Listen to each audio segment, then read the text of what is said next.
You need to start the video. I started already. Okay, good morning, ladies and gentlemen. Welcome to the Global Women's Breakfast 2022. My name is Reda Bassiouni. I'm a professor at the Faculty of Engineering at Ain Shams University. And I'm coordinating this big event that is happening globally all over the world with my friend Shalini from India. And I would give her the floor to introduce herself in a while. I just want to give you a briefing on the background of this event. So this event is hosted by the International Union of Pure and Applied Chemistry, the IUPAC. What is the IUPAC? The International Union of Pure and Applied Chemistry is the world authority on chemical nomenclature and terminology, including the naming of new elements in the periodic table, on standardized methods for measurement and on atomic weights and many other critically evaluated data. And this event today, the Global Women Breakfast 2022, bears the theme Empowering Diversity in Science. This Global Breakfast is an event that is happening on a single day in February of each year in conjunction with the United Nations Day of Women and Girls in Science. The aim is to celebrate the accomplishment of women in science and to inspire younger generations to pursue careers in science. I would give the floor to my dear colleague Shalini to introduce herself briefly, and then we will start with the introductory video of the IUPAC. Very good morning and warm welcome from myself, Dr. Shalini Arya, and I'm very happy that this event is happening again, Global Women's Breakfast 2022. Yet again, last year we celebrated it together and it was a big success. We are very thankful to all our speakers, guests, and members who are joining here to discuss all the problems and bringing the diversity in the science. So I'm really excited and look forward to make this event really, in a real sense, more successful. Thank you so much, Gada. And let me play the video that you have sent.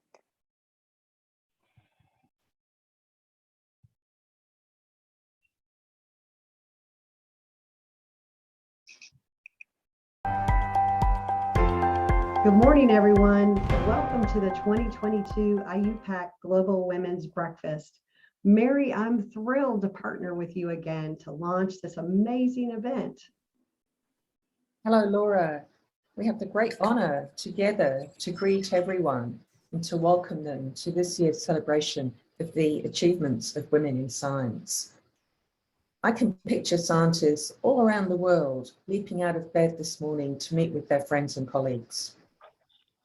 The wonderful thing about the breakfast, Mary, is the warm feeling of belonging and shared purpose with the more than 300 groups around the world. You and I both have a great appreciation for the critical importance of building professional networks. You know, amazingly, both of our journeys started with a fascination with chemistry and water. Inspired by my first environmental chemistry professor, I got to travel on research ships on the world's largest lakes, and I met scientists from different countries who became mentors and collaborators. And in my case, I would never have imagined as an undergraduate studying chemistry in the UK that I would move to do postdoctoral research underwater on the Great Barrier Reef. But it was while attending regional meetings in Asia that I first became inquisitive about how other communities do their science and how young people develop into well-rounded scientists. For me, it was an IUPAC conference where I came to understand the enormous value of networking at an international forum.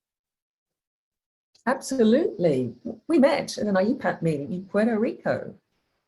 Now watch some of the wonderfully creative groups sharing what this year's breakfast means to them.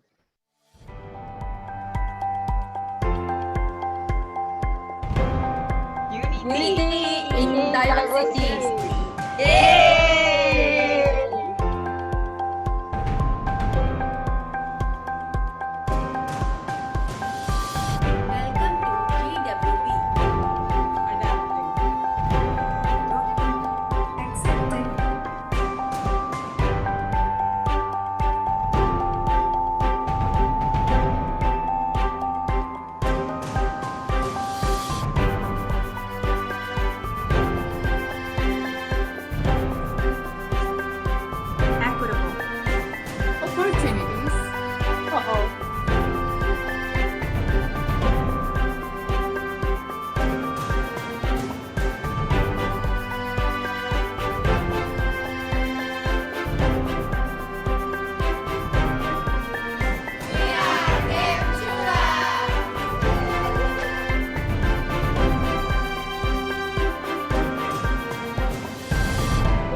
Wow, those were amazing. I'm really excited to announce today that the next breakfast will be held on the 14th of February, 2023, and registration will open later this year, so keep an eye on the website. That's Valentine's Day. And next year, the breakfast will also be part of the celebration for the International Year of Basic Sciences for Sustainable Development. So we encourage you to reach out to organisations in other maths and science disciplines to organise an event or to join your event. And finally, we ask you to join the global conversation about the breakfast using our short Mentimeter poll. Just scan the QR code with your mobile device to participate, and you can see the results in real time as they come in on the GWB website. Thank you to all the event organisers, to our GWB task group members for their work this year, and also thank you to our sponsors. And sending out a special thanks to Dr. Lynn Sobey, Executive Director of IUPAC, for her leadership and support. Have fun, everyone, and we will see you again next year.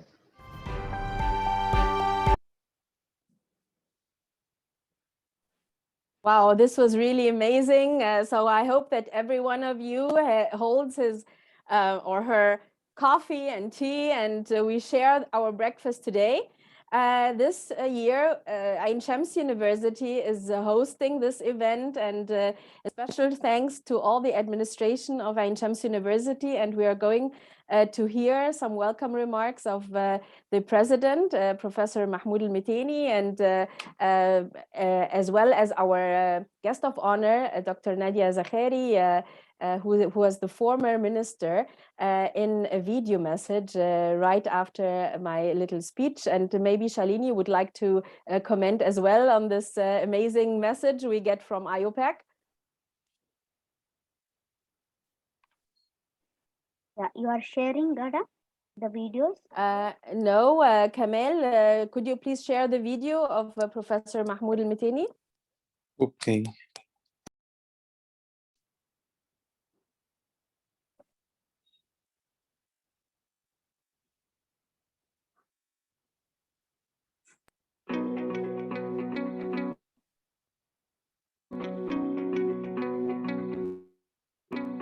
Good morning.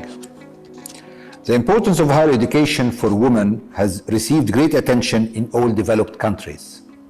One of the outstanding changes in this century is the rapid development of higher education in developing countries.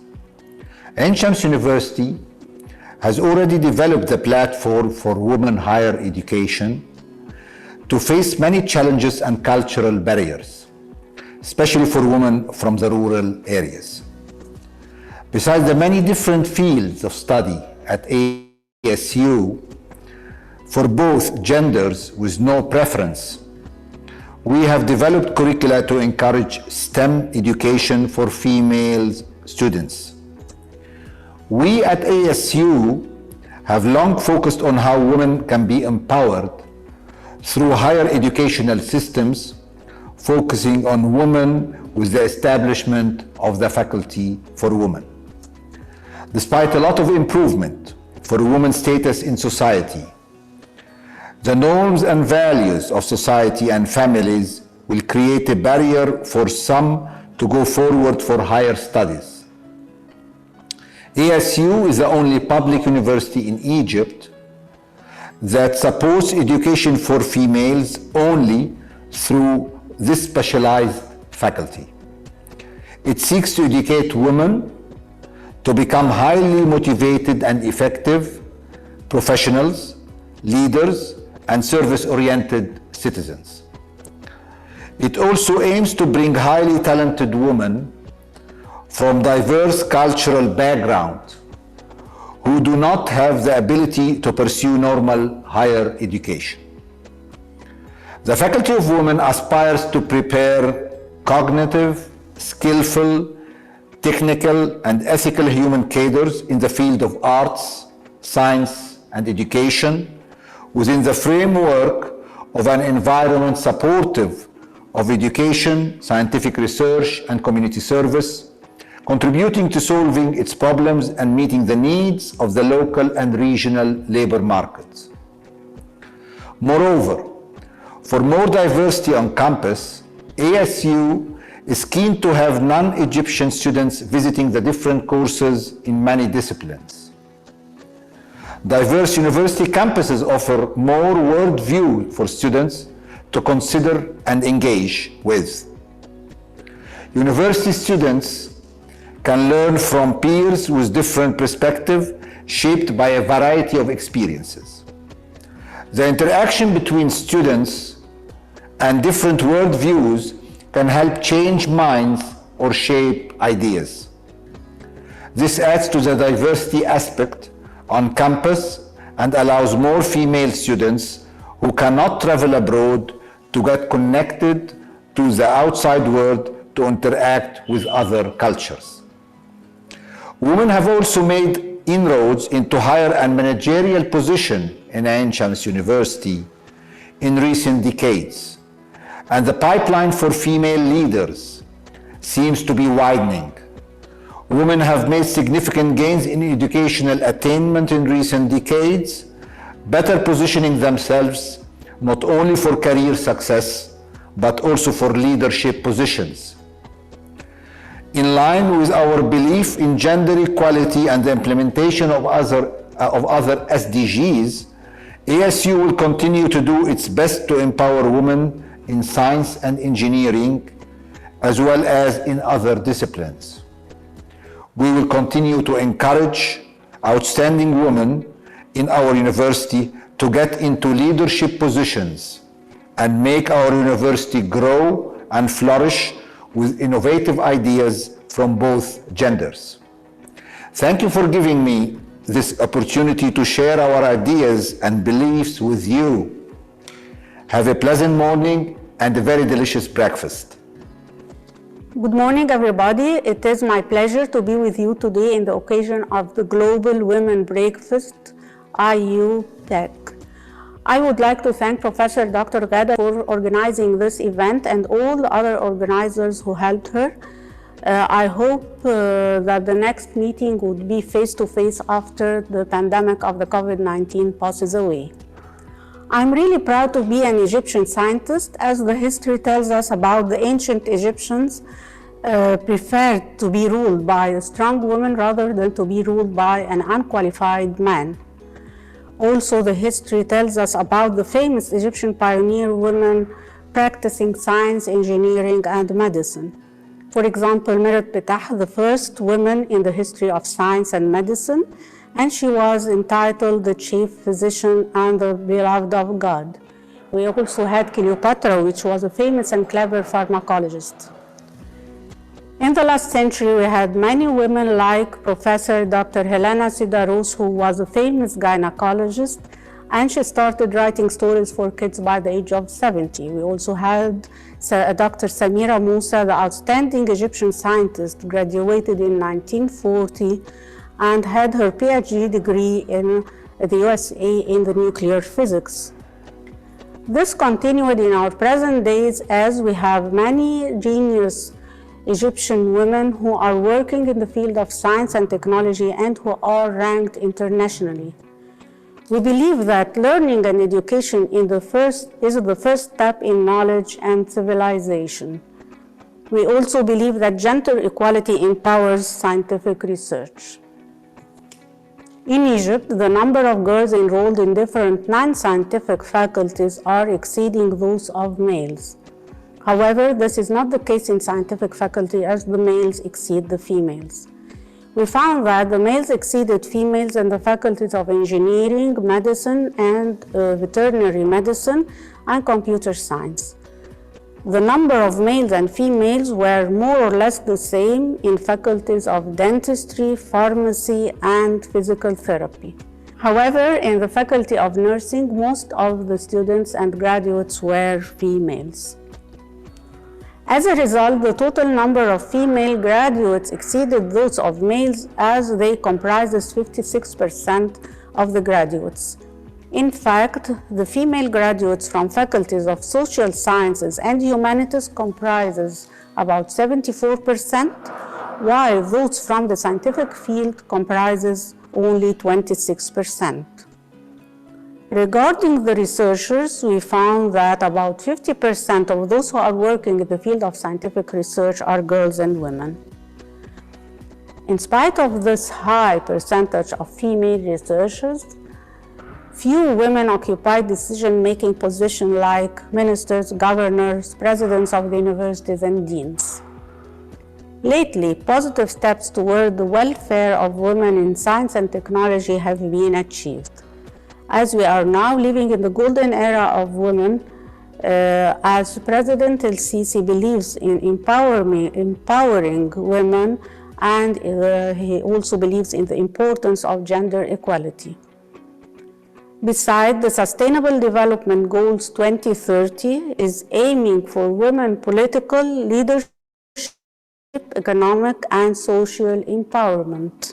Many scientific programs and awards have been targeting women, as for example, Women in Science Award offered by the L'Oreal UNESCO, the award of Princess Fatma offered by the Cairo University. Also, the Academy of Scientific Research and Technology established prizes and awards specially targeting women in different scientific fields. Also, a scientific research committee was established in the National Council for Women, and I believe that this committee is addressing the strength of women. As I've said before, the statistical data indicates that the number of women working in scientific research exceed 50% of the Egyptian researchers. So we have great expectation concerning the role of Egyptian women in the promotion of scientific research. Finally, I hope all success for this occasion. Thank you so much.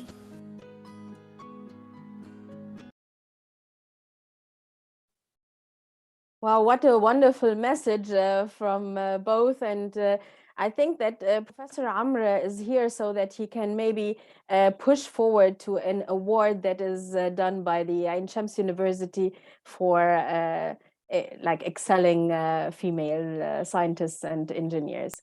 This is just a call for you, Professor Amr.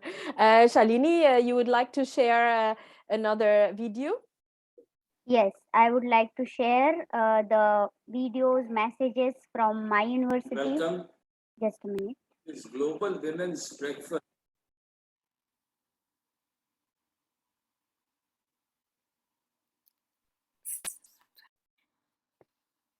Welcome. This Global Women's Breakfast organized by IUPAC Global Young Academy and Ain Shams University is a laudable concept. Women are the natural optimizers, especially due to the kind of multitasking which they do. They are always involved in multitasking and share these each other's optimization capabilities, optimization experience through a breakfast meeting is indeed a notable concept which this Global Young Academy is promoting. This event is likely to be a great success, and it will bring many young women out of the woodwork and will be able to contribute to the betterment of the whole of the society rather than optimizing being limited to their households and to the institutions where they work. So I would like to wish this Global Women's Breakfast concept the best wishes, and I am sure each of you will have a sumptuous breakfast as well as a mentally satisfying interactions. All the very best. Hello to everyone. I'm Rula Inglesi-Lotz, one of the co-chairs of the Global Young Academy, and I'm sending my greetings from South Africa today. I'm happy to share my message with you on this occasion of the Global Women's Breakfast, and I'm happy for the theme you have selected this year, very relevant on how to empower diversity in science, and particularly on the occasion of the International Women and Girls in Science Day in February, the gender diversity. A few years ago, I wrote a blog on why I don't encourage celebrating International Women and Girl in Science Day, but on the contrary, use this day to reflect, use this day to think of the fights women and girls in science put every single day, and to learn from the lessons we've all had so that we don't repeat them in the future. So from my side, two messages that I would like to pass in that on how to empower gender diversity. First, we as women scientists should take every opportunity given to us to be part of the decision-making groups in science, offer our perspectives and our perceptions, and not always expect from others to understand, but make sure that we are there. Love for mathematics and passion for teaching decided my path and made me a woman in STEM. This journey has not been an always smooth journey, probably like everyone else. Women naturally have more turning points in their life, and juggling with all the major life-changing events and maintaining a perfect work-life balance is no joke, though taken for granted at times. Further, female employees in general face discrimination and judgments at almost every stage. No particular instance shared explicitly will help here. My only message is that I'm one amongst you all. A positive attitude and constant effort-making habit are the greatest skills that I developed, which benefited me for every new obstacle or challenge that I faced. Mathematics also teaches every problem has a solution. A career in STEM is highly recommended from me, though it demands patience and consistent hard work, but it is quite satisfying at the end of the day. It's a never-ending learning process, like life, where you have ups and downs but do not want to lose it. I strongly support women empowerment, but my ideal dream is the world where women need no more additional empowerment. Thank you. As a pharmacological professional, my research focus has been towards understanding the nuances of the human body and contributing towards drug discovery and development via good nutrition, natural alternatives, and lifestyle changes. As a women employee, challenges faced are multifold. However, a pragmatic approach can turn them into opportunities. STEM studies are beneficial in all aspects of life, right from using a toothpaste in the morning to using a smartphone for ease of convenience. In my opinion, empowering women is the key thing to empower a family, the society, the nation, and the world at large. My dream is to have a global healthy population with a great happiness index. My best wishes to you all to make a positive difference using STEM studies. Thank you and good luck. While I enjoy conducting research in the area of 3D cell culture and artificial organ engineering using various platforms, I have experienced just as many challenges as many of you may have while excelling in your fields. One is the challenge of managing the family life balance and being able to disconnect with the thoughts of your children while working. Though here I would give credit to my parents and my husband for helping me feel as involved as I can.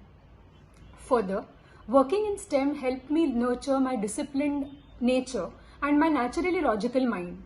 It inculcated in me qualities such as patience, problem solving, time management, adaptation and growth in whatever opportunities I was offered, most of them my plan Bs.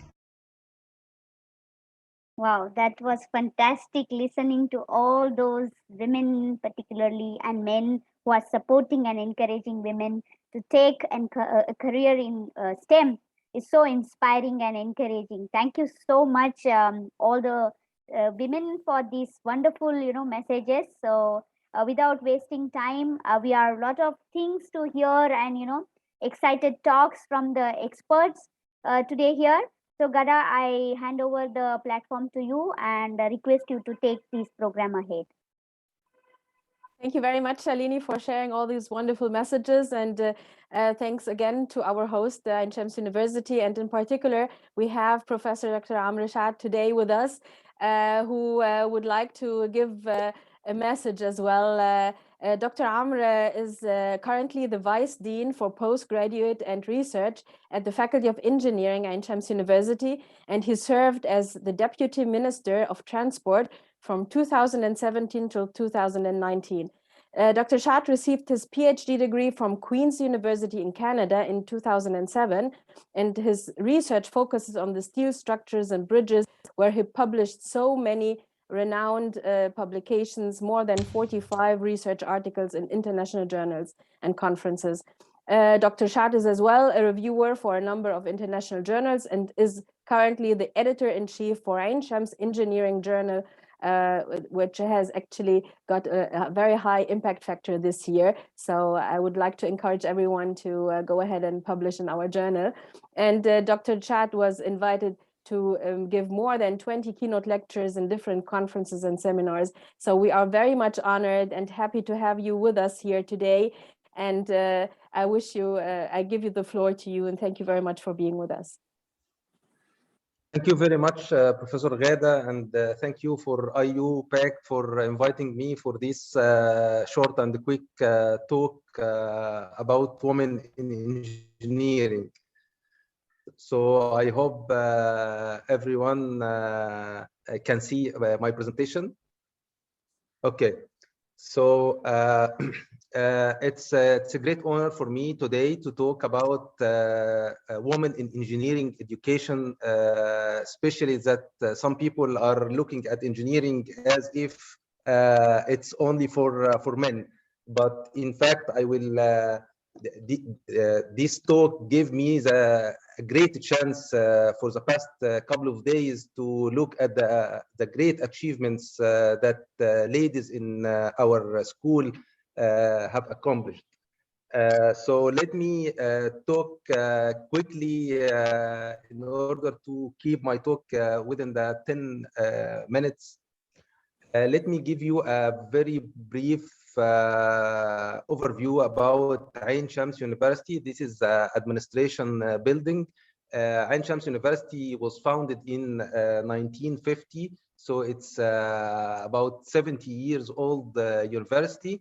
We have 19 faculties. We have almost 10,000 faculty staff, 220,000 students, 5,890 international students, and 20,540 postgraduate students. So it's quite a large size university. Faculty of Engineering is one of these 19 faculties. The whole university has got the 5 stars of QS International University ranking this year. We got 5 stars in overall in teaching, employability, academic development, specialist criteria in medicine, social responsibility, and we have 4 stars in only the internationalization. One of the faculties of Ain Shams Engineering, Ain Shams University is a faculty of engineering. So actually the Faculty of Engineering was established way before the university itself. So in 1839, the School of Technical Operations started inauguration until the official inauguration of the university itself, Ain Shams University, in 1950. The Faculty of Engineering joined the university and became one of the faculties of this university. So we are a very old faculty within Ain Shams University. I will give you brief statistics about the ladies in our school. In terms of the faculty staff, we have 17% of the total number are ladies. Teaching assistants, we have 23%. Pursuing Master of Science degree, we have 35%. So as you can see, the percentage is increasing a little bit in the postgraduate studies. And for the PhD, we have about 39% degrees earned by ladies within the last 3 years. These statistics are from 2018 to 2021. Although the numbers may look a little bit small in terms of participation, but look with me at the great achievements ladies have in our faculty. We have Professor Dr. Hadia Al-Hinnawi, who is the first lady to lead the Faculty of Engineering. She was the Vice Dean Research 2004 to 2005, and then she became the Dean from 2005 until 2010. Professor Al-Hinnawi is a professor from Electronics Department. We also have Professor Dr. Johansen Eid, Professor of Urban Planning. She was the Vice Dean for Research 2010 to 2011, and before that she was Vice Dean for Community Affairs from 9 to 10. And currently she is the Chairman of National Authority for Quality Assurance and Accreditation of Education. We also have Professor Iman Al-Azizi. She is a Professor of Hydraulics. She was the Vice Dean for Students from 9 to 11 and Vice Dean for Community Affairs from 8 to 9. And currently she is the Vice President of one of the private universities in Egypt, 6th of October University. So these three ladies were holding leadership positions at our Faculty of Engineering. Besides these leadership positions, we have also 4 department heads. We have about 13 departments, and we had 14 ladies as heads for these departments. If we look at the Department of Physics and Mathematics, we have Dr. Salwa Hanna, Dr. Niveen Badra. In Department of Design and Production, Department of Irrigation and Hydraulics, Urban Design, Electronics, Architecture, Automotive Engineering, and Structural Engineering. So we have actually very big contribution from ladies as leading all our departments. Not only for the departments, but Faculty of Engineering has also very unique centers of excellence. We have 3 centers of excellence. One of them is the energy, and this is the only center led by gentleman, Professor Walid Al-Khattam. However, the other 2, we have 2 promising professors, lady professors, Dr. Hoda Sousa, Professor of Water Resources, who is heading the Water Center of Excellence, and Professor Shireen Al-Agroudi, Professor of Solid Waste and Head of Solid Waste Management. And I think she is attending the session with us right now. So we are all proud of even the young lady professors who are leading very promising centers of excellence at the Faculty of Engineering.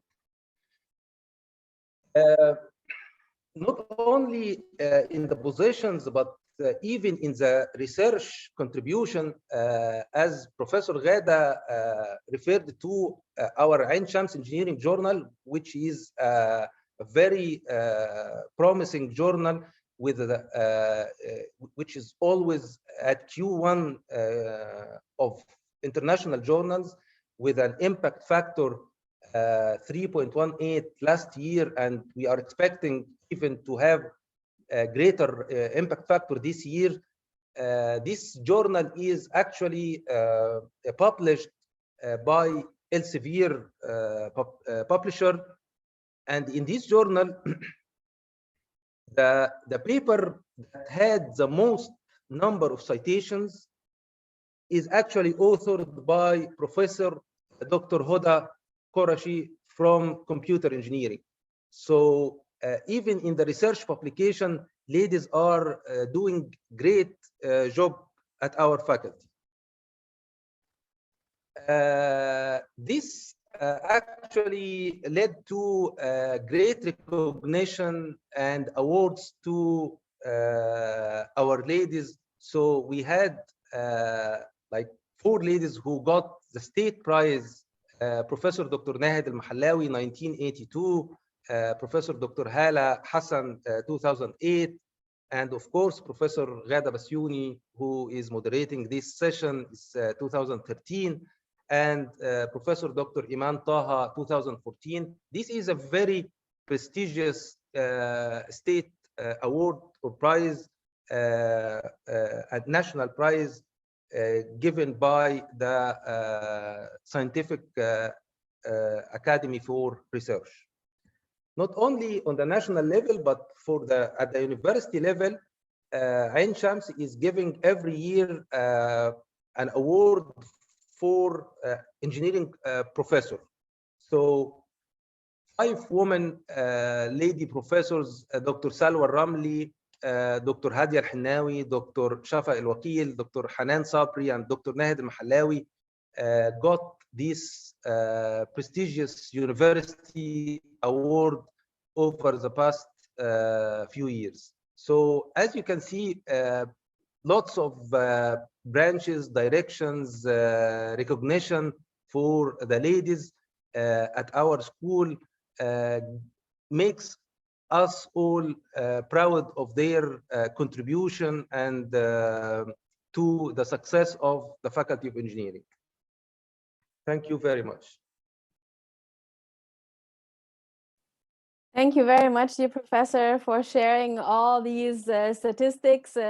We are very proud to belong to the Faculty of Engineering, and this is actually against the normal ladder. The normal ladder statistically worldwide say that the women actually decrease in numbers when you go up to the ladder, but we are actually showing that it's exactly the opposite in our faculty. So thank you very much, dear Professor, for showing that Egypt is going a great job in these terms. Shalini, would you like to say something?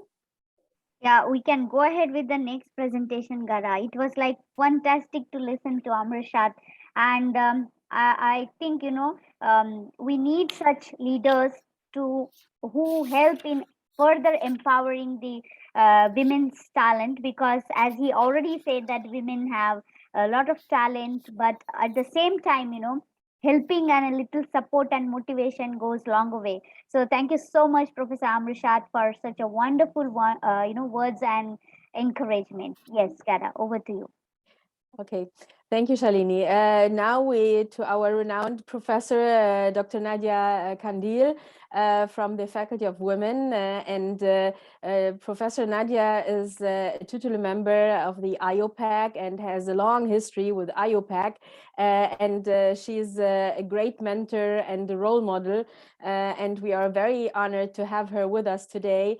Professor Nadia is an editor-in-chief for some journals and holds a lot of international publications and lots of awards, women awards, nationally, internationally, and regionally.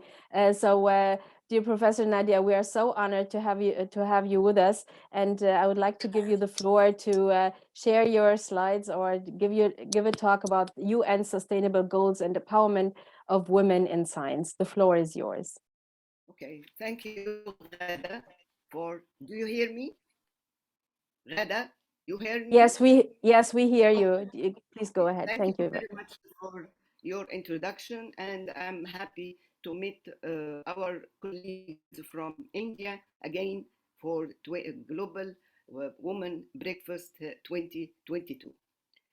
I will talk about my talk about United Nations Sustainable Goals and empowerment of women in science. In the past few decades, as much has changed around the world, the commitment to inclusive, equitable, and sustainable society remains an important priority. Decades progress has shown that the global gender gap has narrowed over time and due to collaborative global efforts in some countries while others lag behind.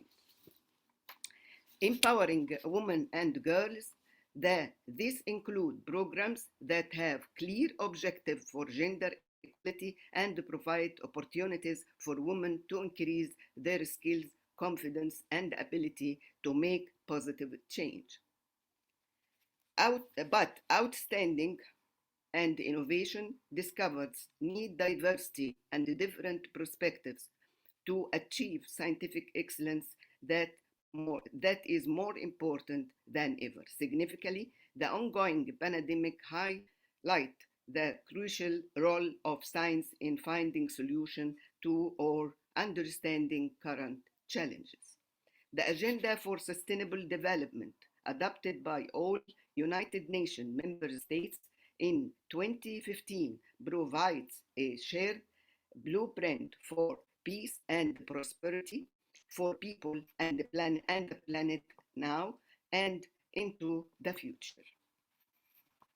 The 17 Sustainable Development Goals, which are urgent call for action by all countries, developed and developing in a global partnership.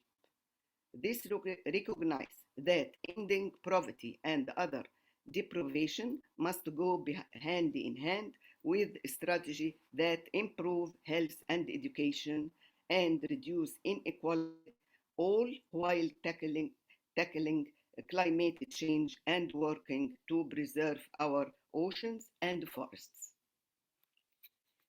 According to the United Nations report, science and gender equality are both vital for achievement of internationally agreed development goals, including the 2030 Agenda for Sustainable Development. Over the past decades, the global community has made a lot of efforts in inspiring and engaging women and girls in science. Yet, women and girls continue to be excluded from participating fully in science. Gender equality have always been a core issue for United Nations. Gender equality and the empowerment of women and girls will make a crucial contribution not only to economic development of the world, of the agenda for sustainable development as well.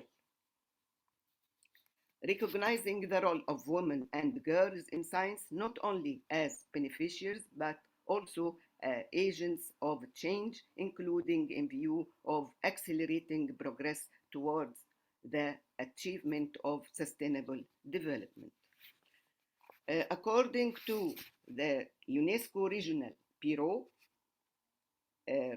Bureau for Sciences in the Arab State reports, the UNESCO does not consider gender equality only as one of the basic human rights, but also as a basis for building peaceful and sustainable societies. This commitment includes working to increase the participation of women in science, technology, research, and innovation, as the innovative discoveries need diversity and different perspectives to achieve scientific excellence that is more important than ever. Egypt is relatively close to achieving gender equality in the science field, with nearly 43% of researchers being female. This confirms that women are a major component of society, although there is a need to empower them further. The Egyptian government efforts to achieve gender equality and update the Ministry of Higher Education and Scientific Research Research's national strategy for science, technology, and innovation for 2030. Egypt seeks to implement strategies that work to achieve gender equality in scientific research and innovation. Egypt has a strong tradition of women's empowerment and development in many aspects of progress and opportunity. Also, the cooperative communications manager at L'Oréal Egypt in UNESCO reports that despite the challenges that we have witnessed in the current period due to the novel coronavirus COVID-19 pandemic, they have been keen on the continuity of the L'Oréal UNESCO program for women in science in Egypt.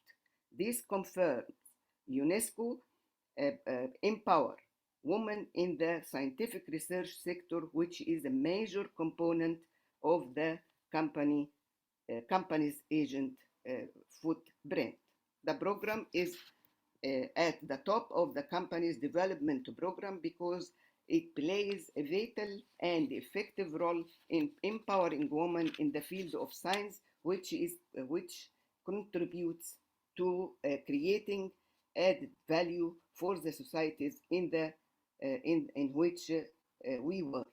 The program is distinguished by three main values, which are scientific excellency, diversity, and professional ethics. Now, I would like to give a short talk about the diversity, which is very important. As we know, diversity is very important for science because it enhances excellency and innovation, including diverse individuals who are also different thinkers because of their lived experiences, to improve the scope and approach to the problems that affect all corners of society, to foster a culture of prioritizing and sustaining diversity at all levels of workforce, including the trainee, pipeline trainees, faculty, institutional leadership committees, national organizations, and government, suggesting activities to foster diversity and inclusion to empowerment of our research. Thank you very much.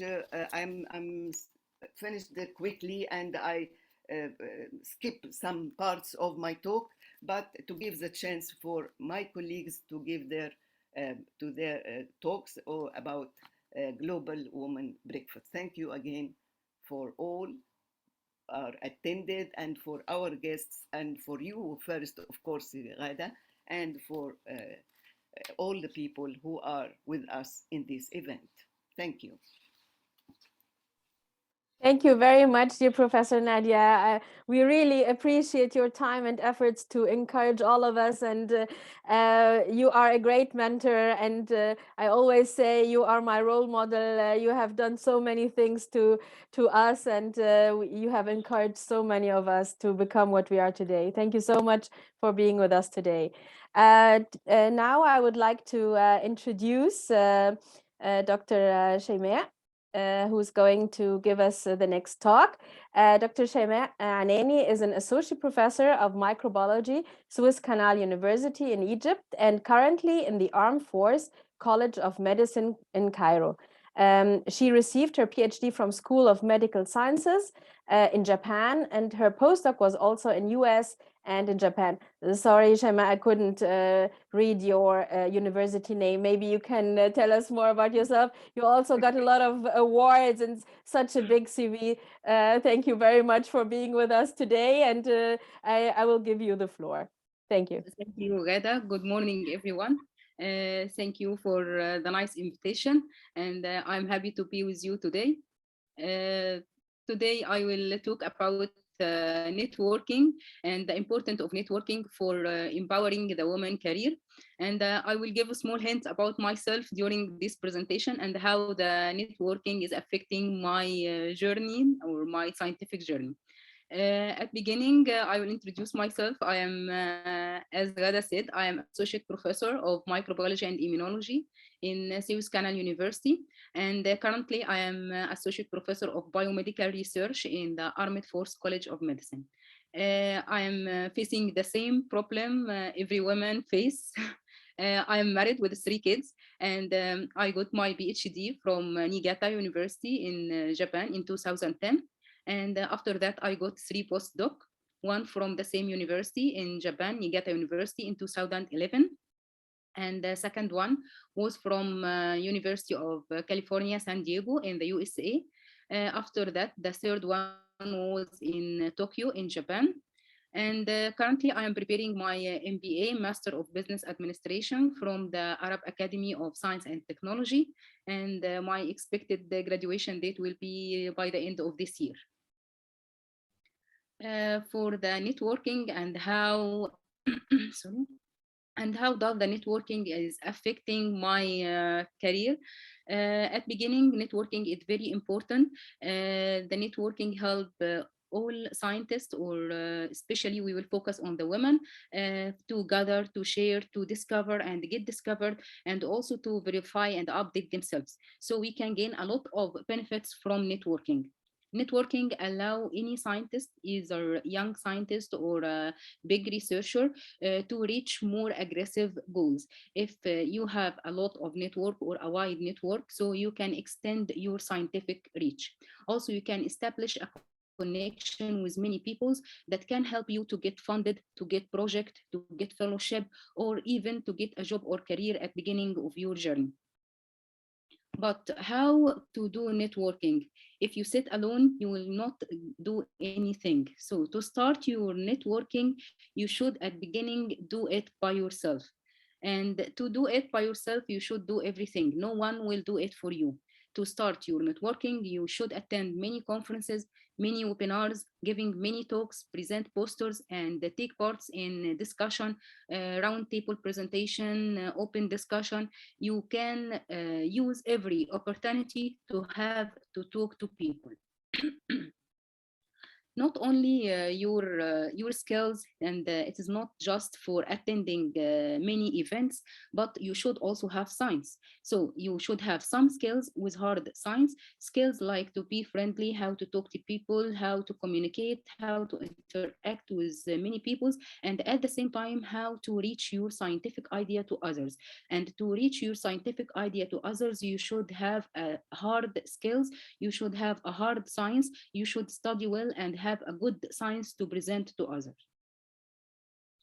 Also, to do networking, you should do it all. So you will not focus only on attending webinars or conferences, but you should apply for everything. You should go all the ways. At beginning, attending and organizing many events like conferences, webinars, workshops, and also communicating with your neighboring, either your neighboring labs member or your neighboring fellows, and also applying for grants, fellowships, projects, and many other applications. There are many academies and organizations nowadays which are seeking for young researchers. So as a young woman scientist, you can apply to join many societies and academies and establishing scientific collaboration nationally and internationally. But you should know that networking is a win-win situation. This means that networking mutually. You will not only the one person who will have benefits from this networking, but you should take an interest. One of the most important rules for starting a relationship is to show an interest in the other person. You should actually be interested in them as a person and as a professional, not only as a person and not only to talk and doesn't do anything. Because at first you can fake anyone, but after a long time and after a lot of communication, the truth will be out. So you should be prepared, as we said, scientifically and with the communication skills. The second thing for networking mutually is to put yourself in their shoes. You should ensure that the networking is advantageous. You need to understand and respect the other party. So usually to understand their pain, to understand their idea, you should put yourself in their shoes.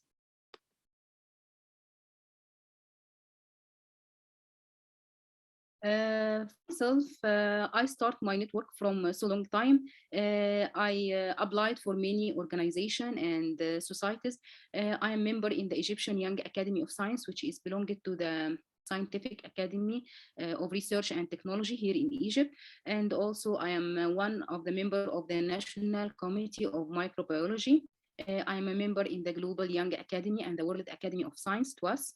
I'm also selected as African Science Leadership Program and the Egyptian ambassador for the next Einstein Forum.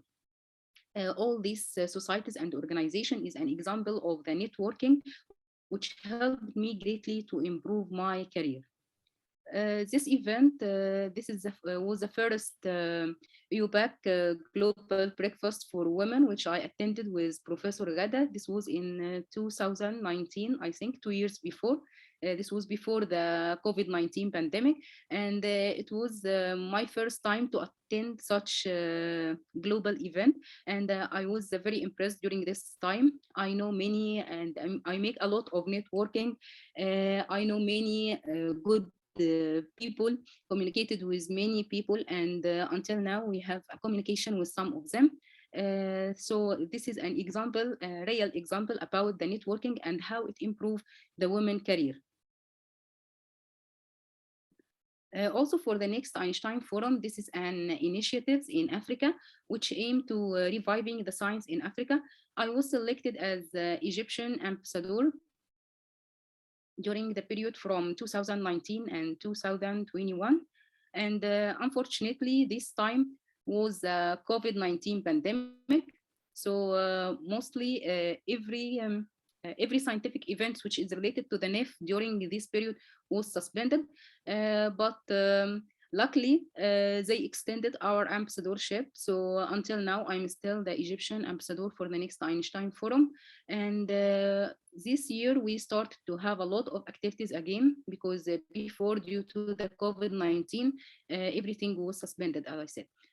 But at the same time, I have a lot of benefits from being part of this communication from this community, as I was representing Egypt in the next Einstein Forum. During the COVID-19, they decided to have a role in fighting COVID-19 in Africa, and they started an initiative about COVID-19. I was one of the members of the COVID-19 diagnostic and vaccination in Africa, and we have a lot of collaboration through different members from different countries in Africa. We succeeded to publish an international publication about COVID-19 and how the situation happened in a poor continent like Africa. Also, we started an initiative for implementation of some diagnostic tools and how to spread the rollout of the vaccine against COVID in most countries of Africa. So I think being part of this community helped me a lot to increase, especially that I am a microbiologist, and COVID-19 is one of my major. So it helps me really a lot to improve my scientific careers and to help many poor countries in Africa to establish different tools of COVID-19 diagnosis.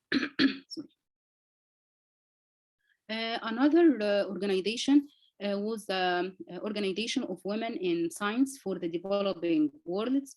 And in this organization, they really care about the women in the developing worlds. They provide some training and networks opportunity for different women, and also they provide some workshops and how to improve their skills and their scientific careers. I was selected as a regional board member for the Arab region during the period from 2021 to 2025. And the first event we did belonging to this organization, we performed the first workshop for women to encourage them to improve their skills and how to improve the skills for the Egyptian women. Also, I'm a member of the Global Young Academy. All these are examples about networking and how does this network affect my career. As a member in the Global Young Academy, I was involved in several working groups and I was interested in many of the activities. I just joined them last year. I explored many activities. I am a member in the Women in Science working groups and in the Global Health working group. And at the same time, I'm interested and participate with the Open Science working group, which help to let the science open for everyone, not with a limited access, and try to make every publication is available for everyone. And we already published a paper about the open science with a lot of members from the Global Young Academy from different countries. Also, as a member of the Egyptian Young Academy of Science, I'm also involved in the Women in Science working group. And last month, we arranged a workshop how to improve the skills for the scientific women, especially the Egyptian women. I'm a member also in the capacity building working group, which help the young talented people or the students to improve their talents or their capacities, and improving the talents of the young people in schools and university. Also, I'm a member in the World Academy of Science. During this organization, we have attended many events, even in the Alexandria Library or in Japan, in Tsukuba, the Science Technology Forum, which is one of the biggest forum worldwide. They gave us the chance to communicate with different people from different countries and to see how the other people think. All this networking was through different organizations or societies. And as I said, this improved my career, improve my ability to communicate internationally with different peoples. But at the same time, also I'm involved in many networking, which is related to science, not only for the society. To make networking in science, you should work in many multidisciplinary projects. You should collaborate with many international scientists. Although my major is microbiology, and specifically I'm working mainly on the bacteriology and how to study the proteome and genome of most of spreading bacteria. But by my communication and networking with the different disciplinary and different international people, we succeeded to publish many papers, as I said, in the open science or about the women and also about the COVID-19 in Africa. So networking and communication open the gate for different publication and for different thinking. These are some examples of my scientific publications, which is also related to the communication with different other people from Japan, USA, Netherlands, and different countries from Africa. I can say that really the communication and the networking helped me greatly to improve my scientific career, and I already received many of awards about my scientific achievements, and I can say that these scientific achievements I cannot achieve alone by myself, but due to the networking and communication with active people and to select the good people to collaborate with, I succeeded to receive these prizes and these awards. One of the most important awards recently in 2021, I received the International Science Council Award for the young scientist from Africa about the COVID fighting, which we already did through the Next Einstein Forum.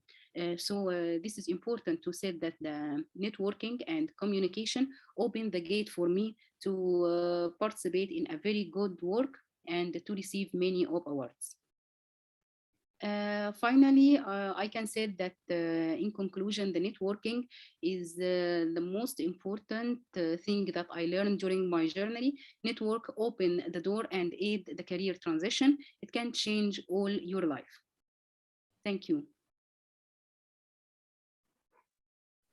Thank you very much, dear Shaimeh, for a wonderful presentation. I would like to ask you to write down your email address in the chat box so that people can reach out to you if they have some questions regarding networking opportunities. I know Shaima through the Next Einstein Forum and the Global Young Academy, just like Shalini as well. And so we are here due to our network. We know each other and we support each other and we make others know about this and try to be successful and help them in their journey. Thank you so much again, dear Shaima. And now I give the floor to Shalini to introduce her speakers. Thank you. Okay, thank you so much, Shaima, for sharing your experiences, especially on building the networking. And I think that, you know, for women scientists, it is very, very important compared to our men counterparts. We have additional responsibilities like childcare and home care, and there are so many things. And of course, we are multitasking, but that's a very, very big challenge that we must learn. And thank you so much for sharing such a wonderful, you know, insight, sharing your own experience so that, you know, we follow you as our role model. So thank you.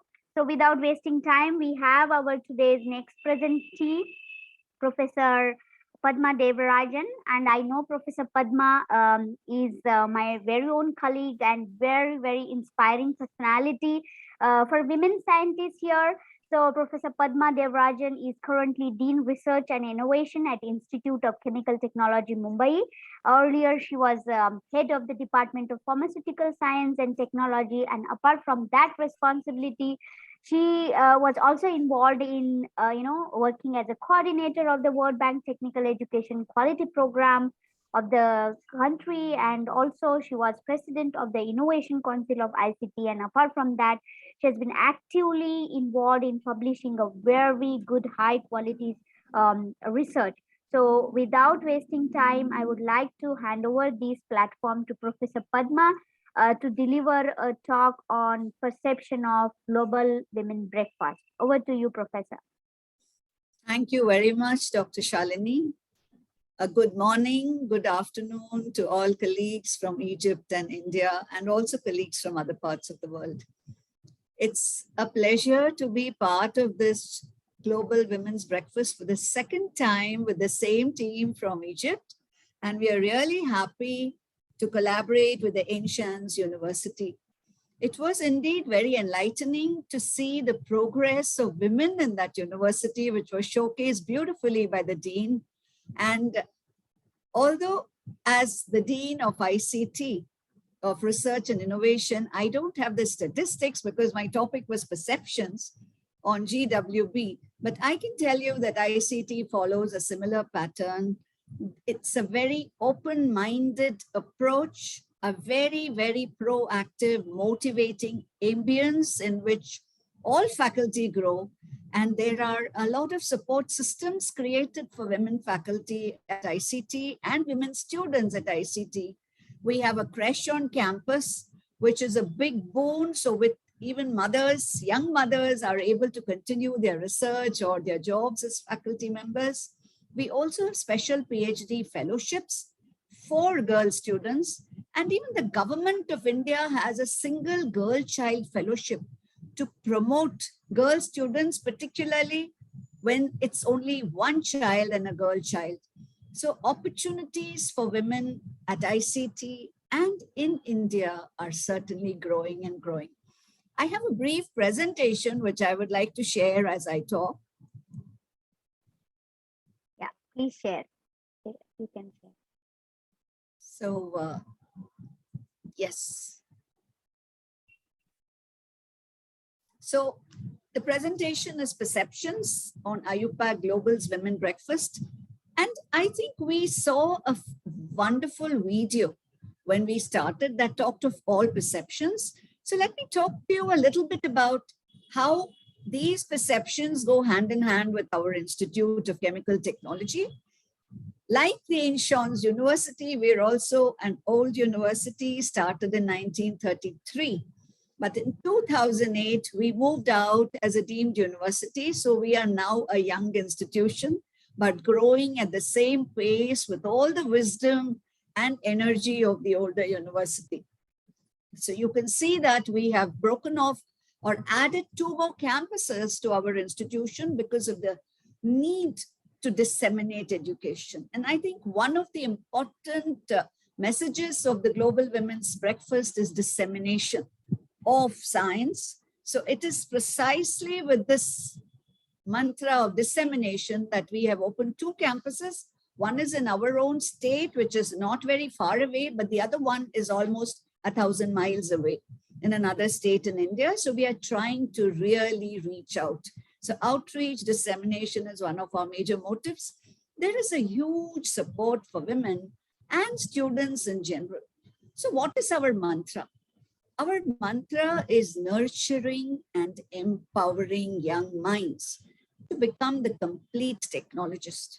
And when we say complete, we talk of a complete package, which means the person develops in science, in the subject, the person develops as a human being with service to society attitude, and the person also develops as a great professional, a leader, somebody who understands what Shaima just talked about, collaborations, and somebody who's willing to walk the path forward through the learning process. So the learning begins at ICT, where we start the nurturing. And then the beauty of ICT is we only water the plant and we allow it to grow, because of which ICT today as an institution boasts of about 500 first-generation entrepreneurs. So we have top business leaders generated from ICT. We have huge awards, government awards called Padma Awards. We have 18 Padma awardees who are either faculty or alumni of our institution. So these talk a lot about what ICT comprises, what ICT wants to serve to society. We're also collaborating with the Society for Pharmaceutical Dissolution Science, where I happen to be the president since the last 6 months. And the mission of SPDS, as we call it, is also to dissipate science and advancement in this very niche field. And why is it relevant that Society for Pharmaceutical Dissolution Science is part of this program today? Because it also talks of dissipation. It talks of advancement in a niche field called dissolution science, which is very empowering. It's creating a new career opportunity. And very important in terms of dissipation, as SPDS, we do not perform or we do not carry out our activities only in big metros.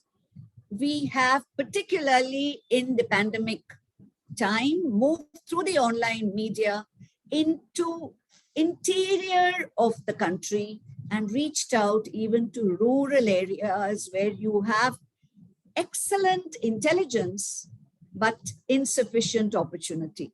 So we have been able to dissipate our science within the country, across the country, with great outreach. We've also dissipated science outside the country and had 3 conferences. We've had a DISO Europe in Romania, we've had a DISO Asia, and we've also had a DISO USA. So Society for Pharmaceutical Dissolution Science, again, works with a zeal and a commitment to promote science and technology. And yes, we are addressing this concept of coming up with certain programs, specifically which are women focused, to promote and give that equity to women to climb the ladder. Now coming to perceptions of the Global Women's Breakfast, we had a fantastic video that showed a range of activities that the GWB intends or looks at as what is the aim, objective, and mission. So while thinking about it, I was wondering what would be the most succinct way to put that.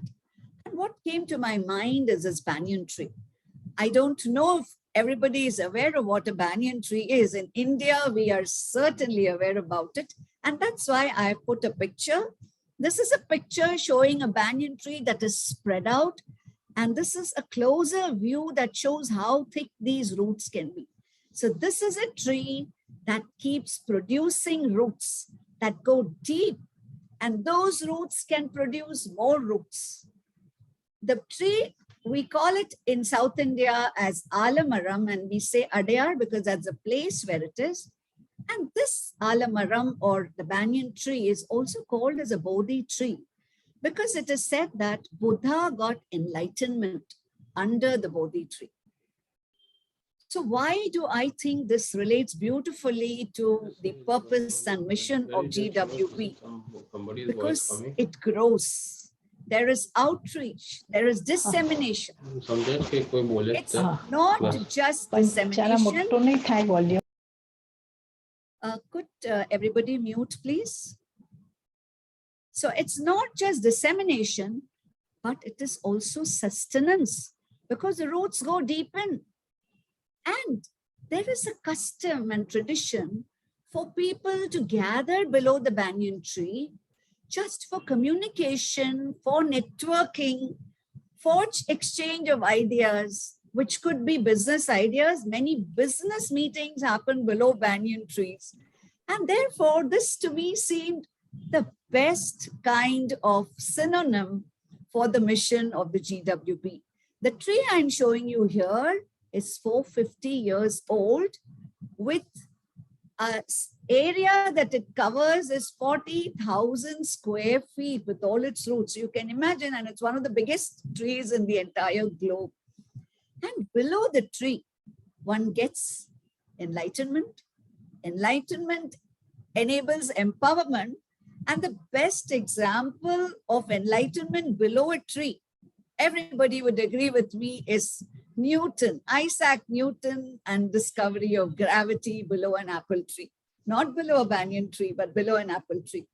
So trees are actually known to empower and disseminate. Trees are part of nature that is a storehouse of energy. And I think while we talk of networking and we talk of interacting and promoting science through communication media, it's also important for us to understand this important thing that all of us must spend some time with nature because that could be the greatest part to getting ideas because it keeps your mind cool, it keeps you collected. And this is one of the basic requirements for any kind of ideas, innovations. Today, I saw one word in that video of IUPAC which showed innovate. And I thought that's very important. So we talk of great research, we talk of publications. Ancient University also has their own journal. So publications and research is very important. But research, which goes in the form of publications, uses wealth to create knowledge.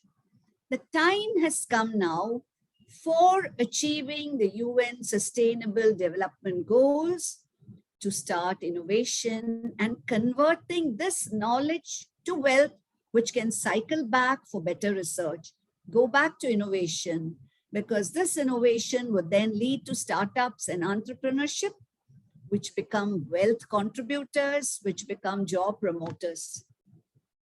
So innovation is a very important aspect of the Institute of Chemical Technology. ICT is promoting innovation in a very great way. And therefore today, we present to you a talk which relates to one more part of empowerment through innovation, through entrepreneurship for women in STEM and in general for everybody in STEM, which says, don't only focus on your research, focus on societally relevant research, which you can convert to societally relevant benefits, which I think is one more part, which is very relevant as part of the GWB celebration that we have. So to take us on that part of empowerment, I present to you today Mrs. Mahrukh Rustamji. Mahrukh is a pharmaceutical design scientist, an idea innovator, and a value builder with more than 35 years of experience in the industry as a technocrat and an entrepreneur. She's founder and managing partner of Amaterasu Life Sciences LLP, which is her second entrepreneurial venture. And I'm very happy to say that I'm working on some joint projects with Mahrukh, and I can see the fire in her belly. It's amazing. In her first venture, which was Rubicon Research, she was instrumental in nurturing and building the business from scratch as its COO for 17 years. And then she gave that up and she has set up something on her own. And that's going as fast as any other new entrepreneurship venture could go. More importantly, as a person, her passion is to nurture and groom young scientists. So she's not only growing her business, as she's growing her business, she's also grooming young scientists into budding entrepreneurs and professionals, a very critical need for empowerment that we are talking about today. So with this, I would like to say, before I ask Mahrukh to take the stage, thank you, shukran lakum, dhanyavad is what we say in our national language, Hindi. So welcome, Mahrukh. If you can stop sharing. Yeah. So thank you very much, Dr. Padma, for this very kind introduction and very enlightening talk on women entrepreneurship and empowerment of women through entrepreneurship. So, and thank you very much for the introduction. I would also like to thank IUPAC and the Global Women Breakfast event for inviting me to share my thoughts on this. So without wasting any time, I'll quickly share my slides and start the talk. I hope my slides are visible. Okay, so today we are going to talk of converting science to technologies as a pathway to empowerment. And this is the outline of my talk. So when we talk of women in STEM, I think the earlier speakers have already talked about this, which is a typical leaking pipeline syndrome. We start with a lot of women in the start, and then as we go on, it actually decreases as women have other multifarious roles to play in life. And it comes to a state, if you really look at this, women-owned startups globally are approximately 30%. But in the STEM area, female entrepreneurs or female-owned startups are only 10 to 15%. And if you really look at the other figure, which is startups which are owned or led by women getting private equity funding, then that is only around 3%. So we really have a challenge over here. And we all know that it is the STEM fields are highly gender skewed, regardless of whichever field you are in. And that's a fact of life. And that's a fact of our times or our society. But the society needs entrepreneurship in STEM to solve all its problems, which is also very well known by all the governments and all the organizations around the world. So this presents us an opportunity for women scientists to convert the research and innovation into technology, which can be commercialized to build viable businesses. And more so today, because we know even in India that there are many, many schemes, especially to fund women scientists, women entrepreneurs who have taken a break for childbearing or who have, relocated for family reasons. And so there are lots of opportunities. And I would really, really request all women scientists and women in STEM to look at these sort of opportunities and see if they can do something a little bit different. So before we go further, just a basic understanding of what is innovation or what is invention. And as Thomas Edison said, if there is a way to do something better, please find it because the world needs it. And when we look at innovation, actually innovation refers to a new way of doing something, and it may refer to incremental or emergent or radical or revolutionary thinking in products, processes, organization, even services.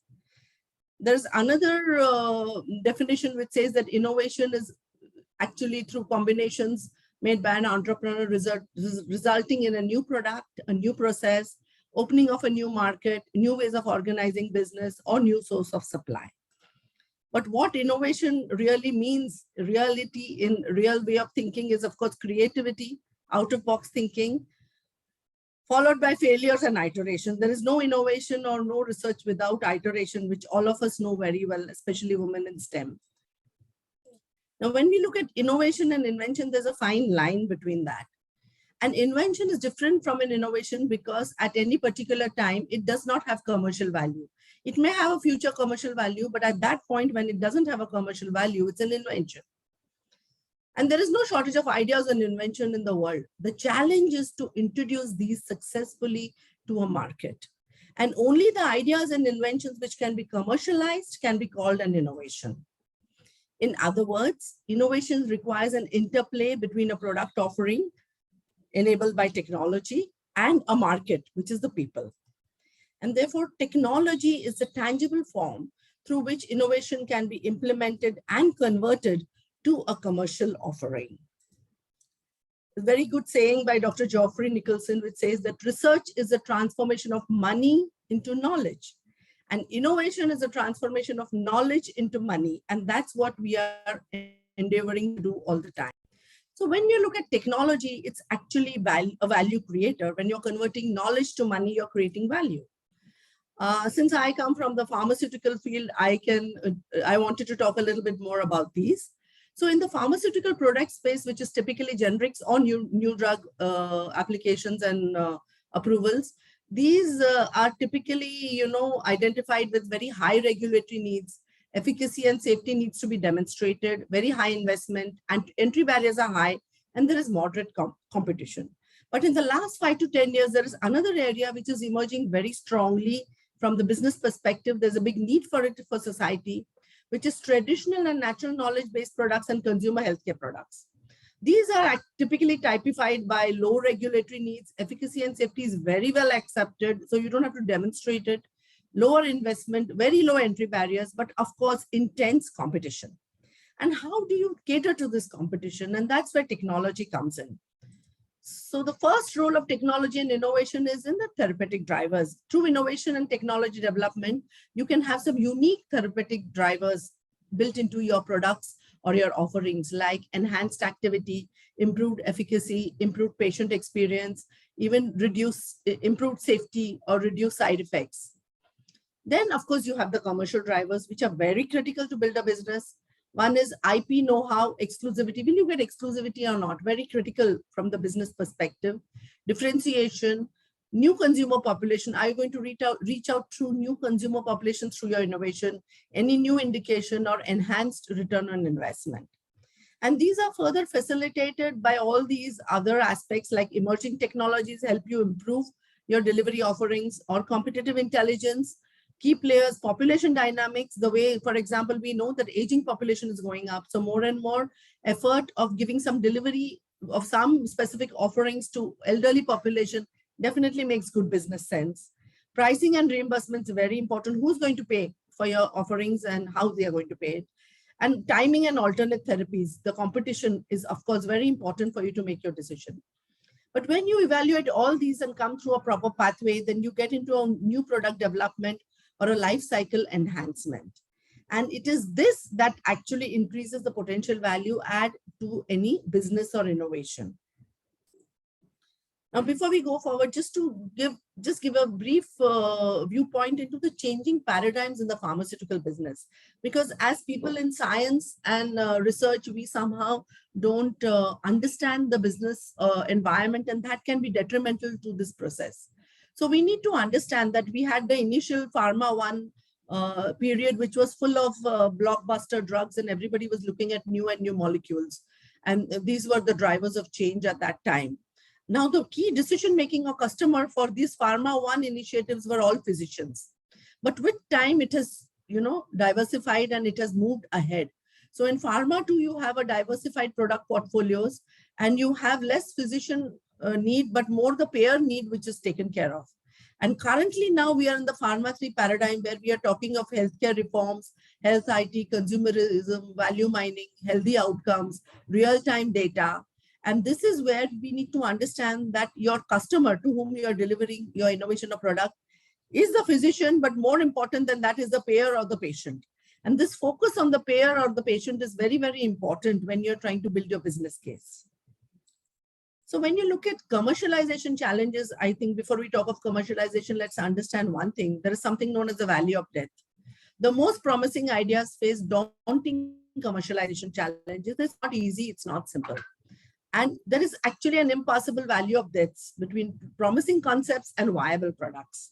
Neither government funding or conventional private equity can bridge this gap. This is very important to understand this.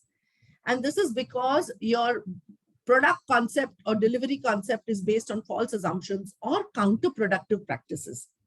So I have seen this in my career, and I just wanted to share this. You know, this practice of get something moving fast, regardless of manufacturability or cost. You know, we can fix it later. If you think like that, it's actually counterproductive. Or if you quickly, you know, just see what is working, see what is available and take that and make it working. We can change it later. If we think like that, that's a very expensive proposition. And last, of course, you know, just make any prototype work, you know, work with very tight tolerances. And when we commercialize, we will look at it later. This itself is again counterproductive. And this is where the failures occur.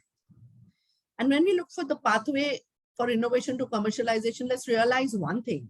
It does not matter how large or small is your project. The same basic pathway or process has to be followed. Failure will have actually result in inefficiencies.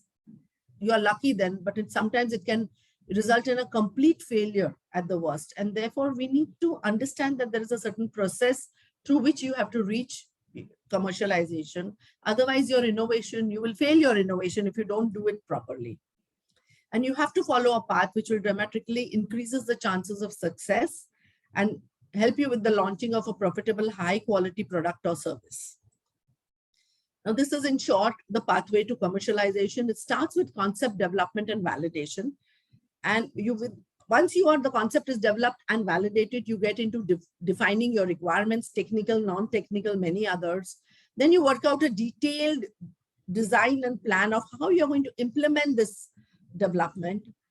And that's when you get into the implementation phase. Once you're through with the implementation phase, you have a prototype, you get into testing, integrating, and validating, because you need to understand whether the product is working exactly as per its design specifications or what it is supposed to do. And you, of course, have your system verification and validation when you try to scale up, and then you start your commercial operation. What is very important is at every stage, verification and validation is a given, and you need to keep on doing this all the time to see that you're back on track and you're actually developing and going to deliver exactly what you thought you wanted to deliver. Because it's a long process, and in the process, it can get modified sometimes without your knowing about it.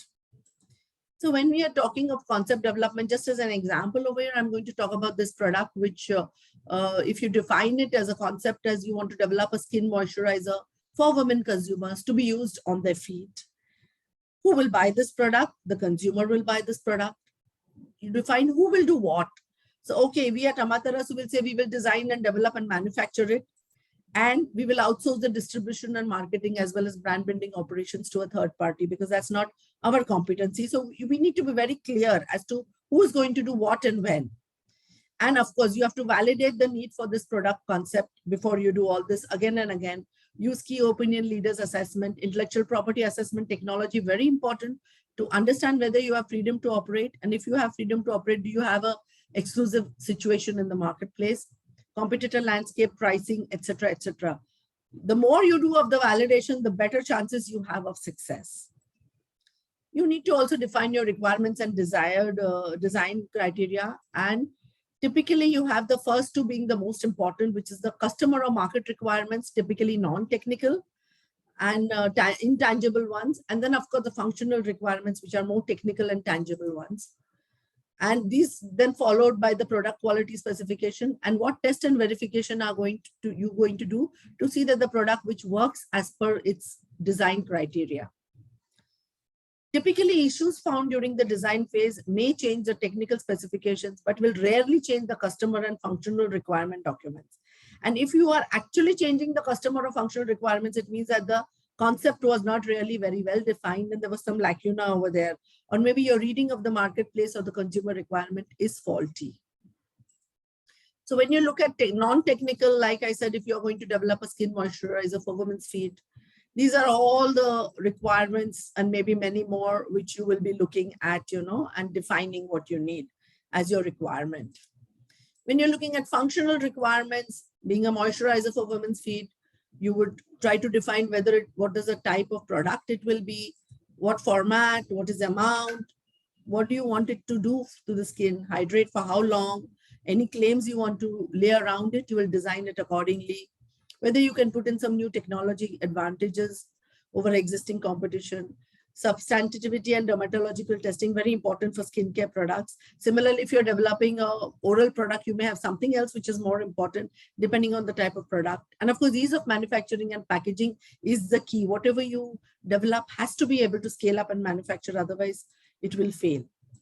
When you look at typically technical specification, these are some of the quality target product profile which we lay for a skin moisturizer for women's feet. And then you will have also regulatory requirements. You need to understand this upfront.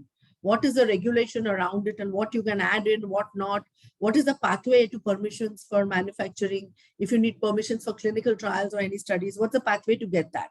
Because you need to know this upfront to be able to design your process. And testing and verification is, of course, one is about the sensitivity analysis. What is the variable and allowable limits in your key attributes, but also focus on proving that the design does what you expect it to do, and therefore it will meet your customer requirements. Now, this is very important because many a times we don't have ready available tools or methods or experimental setups, and sometimes we have to design these to really test and understand whether the product or whatever you're trying to deliver does what is expected to be done. And all tests are not done on every product. Again, because if you're developing a range of products around the technology, as an organization or a group, you may have a lot of knowledge on some type of technology. And sometimes you have derived knowledge or you have prior knowledge, which can be used to understand the requirements and understand whether the product works or not. So this is all a case-to-case basis and depends on your knowledge base.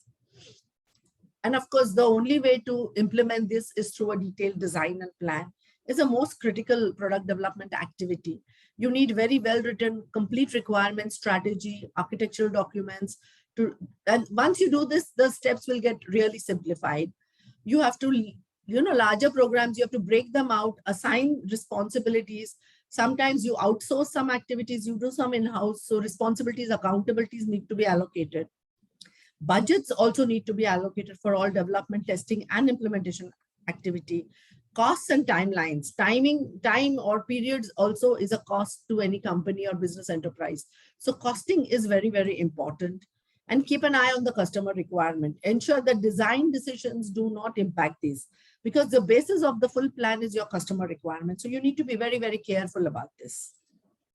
And so therefore, when you go into the implementation stage, many organizations, approach a stage gate plan, where basically it's either it's linear or tiered, but at each gate, you have a documented set of deliverables and sign-offs, which is very useful when you're managing external resources as progress is started in terms of performance, timeline, and cost. And at each stage, you can take a decision whether you've achieved the timeline or the target or not. If not, either you go back, and sometimes you may also have to take a decision to, cut your losses and cut the project. So it's very important also to evaluate whether your project is really going on track, or if there is a problem, do you need to cull it? This is a very important decision from a business point of view. And very important, I think this is something the more you emphasize, it's always less. When we ignore failures, we are actually losing a lot of valuable information and learning. So never ignore failures. And if products will fail in the field in many ways, which cannot be predicted. Whatever you do in your planning, when you start testing it, either in vitro, in vivo, or when you start testing it with consumers, products do fail. And we have to accept that and learn from that. We cannot ignore it and say, oh, nothing is going to happen once we scale up. So, therefore, it's better to always go back, do a root cause analysis, find out the problem and fix it at the first incidence of failure. And you should not allow it to go on. Though any temptation to write off as, oh, it's a prototype, let's just put it into the market and see, can be really disastrous. So always, as researchers and scientists, we should never ignore negative results or failures. They actually teach us much more than our positive results do. So that's what I would like to say. Very quickly, I'll talk about our company. So actually, Amaterasu is a startup company. We are recognized as startup by the Government of India. And our capabilities include integrating design concepts and innovative thinking with rigors of scientific experimentation and upscalable technology development. We work on incremental innovations to link the scientific data and knowledge of intellectual property to provide game-changing solutions in specific therapeutic areas. So we are providing scientific solutions to unmet clinical and patient consumer needs using differentiated technology platforms. And in the last few years, using this approach, we have developed a range of superior skin protection products. These are all our products. They are all based on the same technology basis or the handle, and they are used for different applications. So we have the Skin Easy range, which is an OTC range. So we have one product for women to take care of friction-related issues. We have one product for intense sports people like runners and marathoners and cyclists. We have one for the feet, and we also have one for babies, diaper rash. Similarly, we have another range of Soris for elderly care. Soris Barrier Gel is a very, very unique product which we have. It's a first of its kind product in India, which prevents pressure ulcers or bed sores. And then we have another product, which is adult diaper rash cream to take care of incontinence associated dermatitis and diaper rashes in elderly people. Now, how did we go about this? Just in the next few slides, I'll try to explain this. So when we put together a concept and design criteria, we looked at all the products which are available in India as well as internationally. Actually, at that time, 3-4 years ago, when we started this, there were no products available in India. Today, along with Skin Easy, there are another 1 or 2 products which are available, but our product is a very unique patented offering.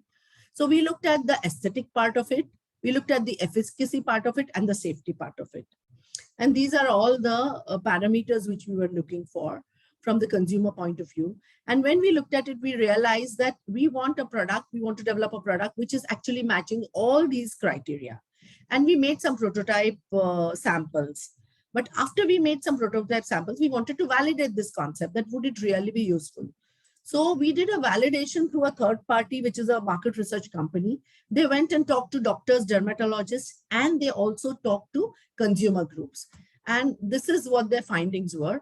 So they said that the need for an anti-chafing or anti-friction product is very high because it's observed across various consumer groups. Lack of effective remedies, and especially intimate parts being most affected. Chafing is, of course, an unmet need, but it is a latent need. Again, when it's a latent need, it means our marketing approach has to be very different from an instant need. And this is what this research told us. Currently available solutions only provide symptomatic relief. They are not long lasting and have very poor aesthetics. There is a need to prevent irrational use of antifungal agents and steroids, as they are often used as OTC offerings in the country. And the test product under consideration received a very positive response from dermatologists and appeared to fulfill all the requirements of an ideal anti-chafing or anti-friction product. And of course, the research also told us that we would have a first mover advantage in this category, addressing a unique unmet need, and it has excellent potential in the market. So based on this, we converted these design criteria into our actual product attributes. So these are the aesthetic and physicochemical properties which we were trying to develop. These are the efficacy parameters which we fixed, that this is what we want to have. We want superior anti-friction activity, superior absorbance, especially sebum and sweat absorbance, non-occluding nature for comfort, long staying power for long hours of action, and moisturization or emolliency. And safety being very paramount. This is a daily use product. So we were looking at using very, very safe ingredients. And this is the type of packing and shelf life which we were looking for. Having done this, what we actually went about is developing a product based on this. And for the efficacy parameters, when we actually went to literature, we found that there were not much methods developed specifically for this sort of a product. There were some surrogates, like there were some methods which were used in textile industry or other industries, which were, measuring your coefficient of friction and things like that. So what we did is we actually picked up those methods and techniques and developed specific tests for our application. And we designed and developed and validated those tests and used them to test our product and our benchmark products. And therefore, these are all the requirements. So we needed something which adheres to the skin. So we developed an adhesiveness test. We needed something which was transparent and the film adhering to the skin. So we have done this through some consumer panel studies. We needed that it cuts friction by 80%. So we did some coefficient of friction studies and established the method and demonstrated this. And we needed the skin to breathe and be very, very comfortable.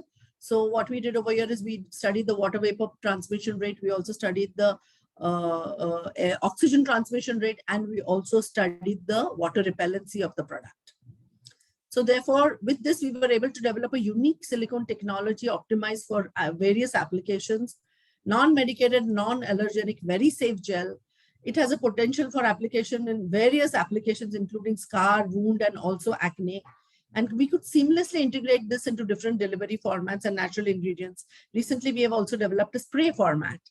And therefore, using this process of concept validation and implementing in a very structured manner, we were able to develop a very unique barrier technology, which we have patented and through which we are developing our various products. So in end, I can only tell you something which I read yesterday, where the marketing guru Peter Drucker said, whenever you see a successful business, someone once made a courageous decision to take the risk and start their own business. And I really impeach upon all you women scientists to consider this and really see whether you can convert your innovations and research into something which can be delivered to our consumers and people as a business enterprise, because that's really what the world needs, what our society needs. And yes, remember, it's a marathon, it's not a sprint.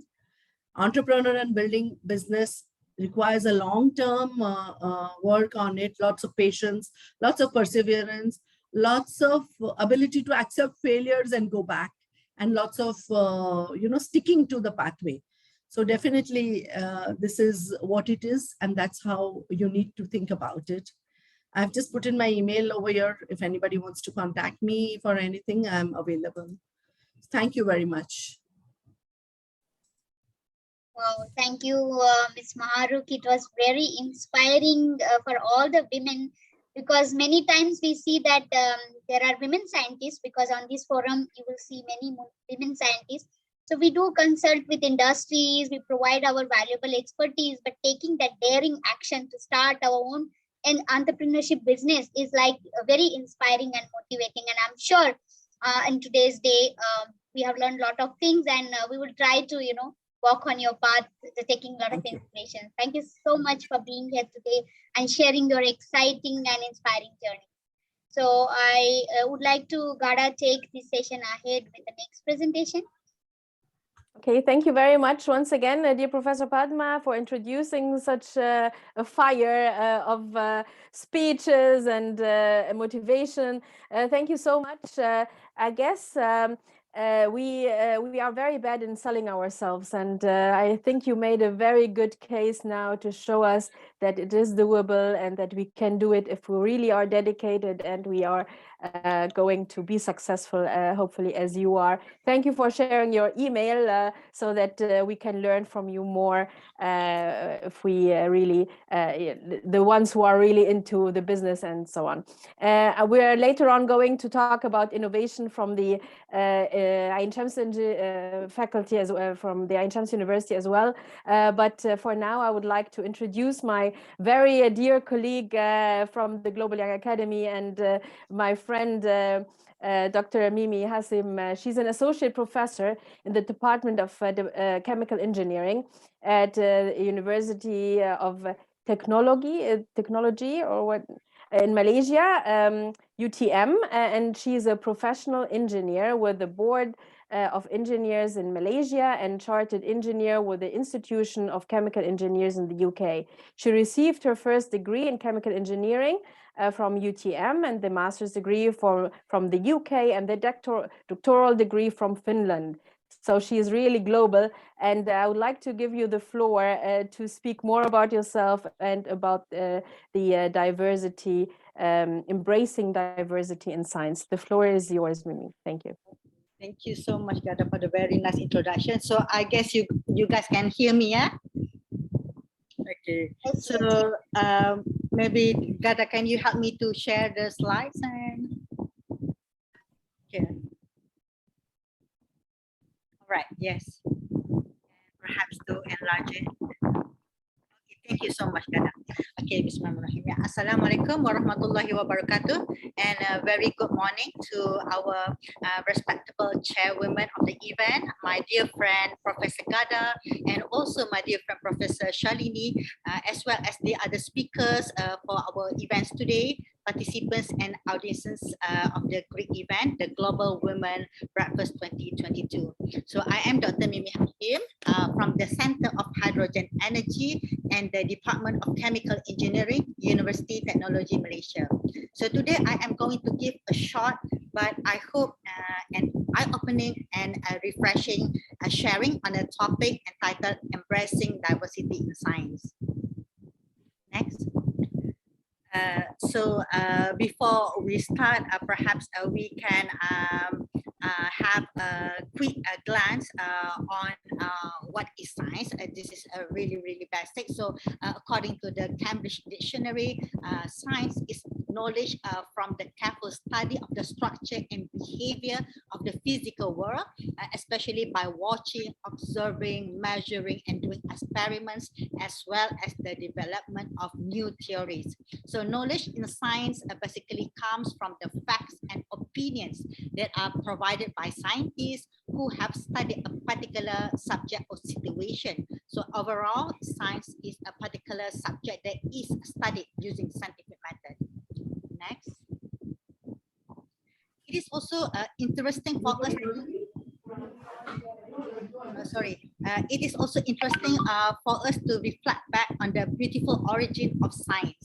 So the earliest roots of science can be traced back to the ancient Egypt, the host of our event today, and Mesopotamia in around 3000 to 1200 BCE. So their contributions to mathematics, astronomy, and medicine have entered and shaped the Greek natural philosophy of their ancient past and history, whereby formal attempts were made to provide explanations of events in the physical world based on natural causes at that time. But after the fall of the Western Roman Empire, so knowledge of Greek conceptions of the world has degraded in the Western Europe part during the early centuries between 400 to 1000 CE of the Middle Ages, but was preserved in the Muslim world during the Islamic Golden Age. So the recovery and assimilation of Greek works together with Islamic inquiries into Western Europe between the 10th and 13th century has later given birth to the so-called scientific revolution that began in the 16th century. So basically the scientific method soon played a greater role in knowledge creation, and it was not until until the 19th century that many of the institutional and professional science features began to take shape, to enroll and embody their work and function along with the changing of natural philosophy into natural science. Next. So now let's take a little bit reflection on the aspect of diversity. So as we all know, there are various types of diversity, which includes diversity in science, discipline, working experiences, diversity in gender, ethnicity, as well as nationality. So when it comes to science collaboration, there is ample and strong data suggesting that gender diversity plays a substantial and important research and productivity dividend and advantages. Next. So according to Matthias and team, compared to men, women exhibit higher levels of social perceptiveness.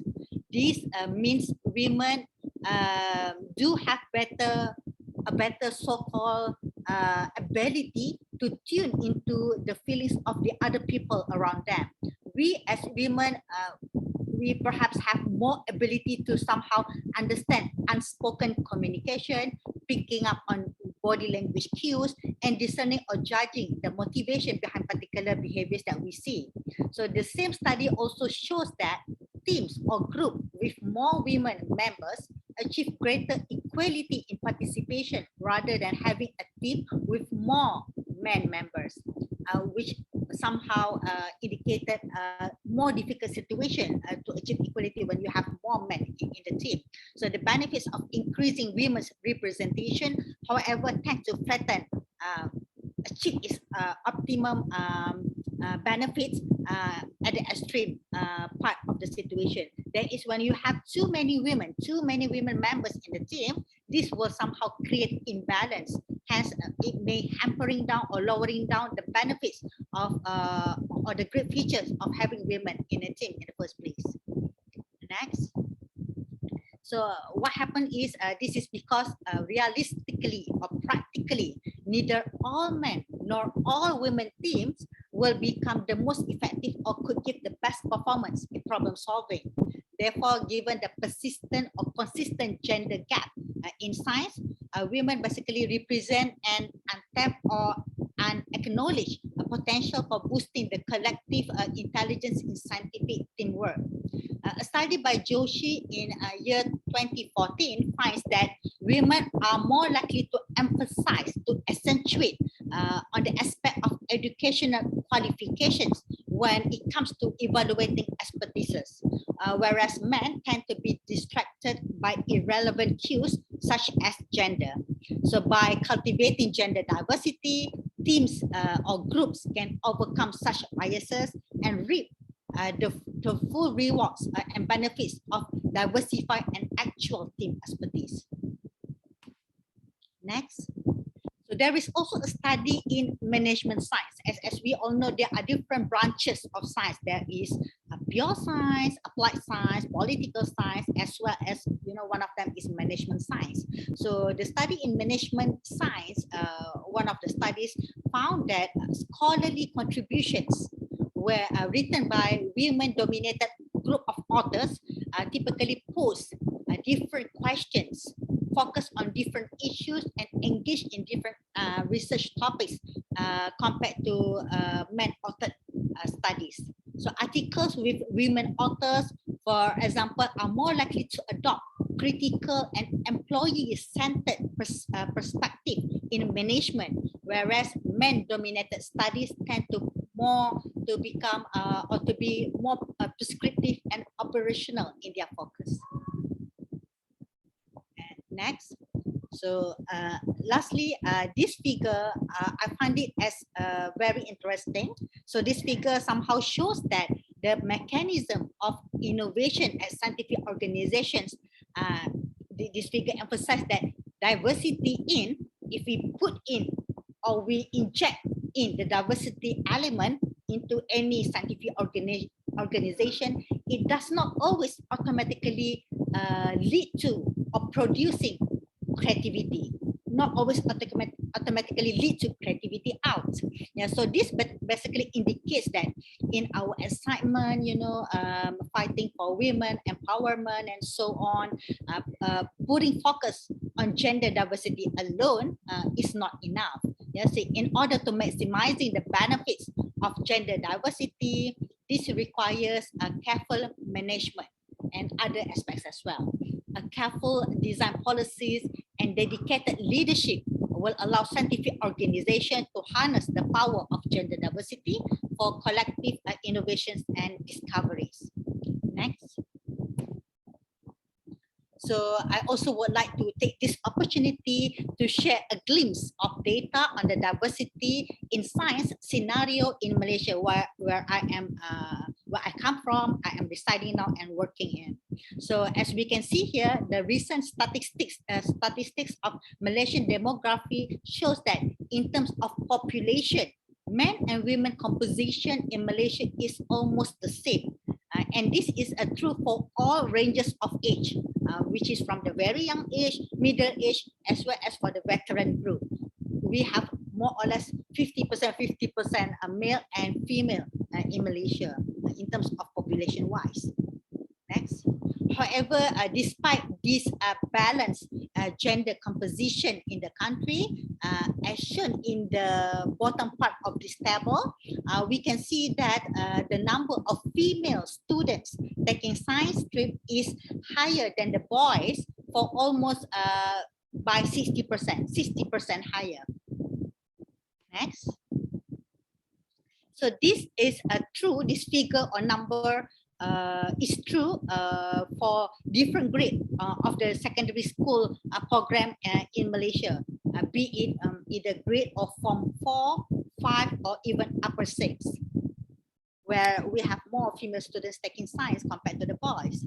So the same scenario also is observed in higher education STEAM organizations, for example, the universities, more female students are enrolled in a majority of the STEM-based degree program in many universities in Malaysia, except for the engineering program.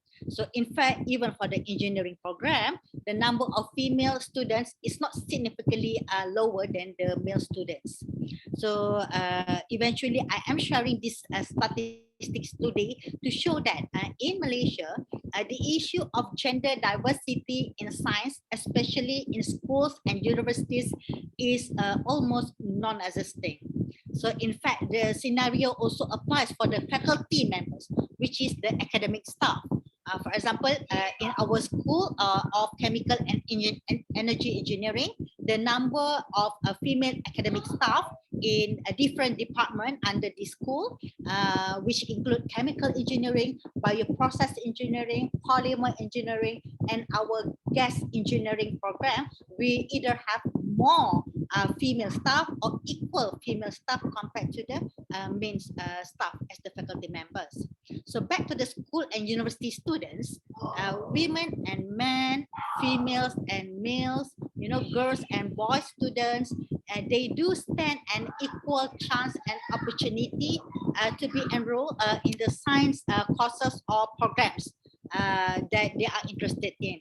There is no such thing as procedural, bureaucracy, social perception, or tradition and culture, or even distinctive quota that is put up to somehow limit any of these students to choose the course they are interested in, merely or purely due to the gender aspect. There's no such thing. All that is being evaluated or considered is all related to their academic performance.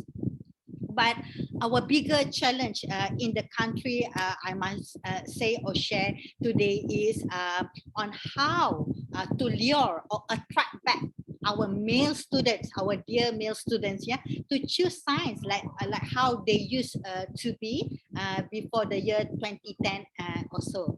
So it seems like the more heavy contents of the science-based subjects in school, as well as more and more difficult assessment and examination system, have made the boys become less and less interested in taking science since the past 10 years.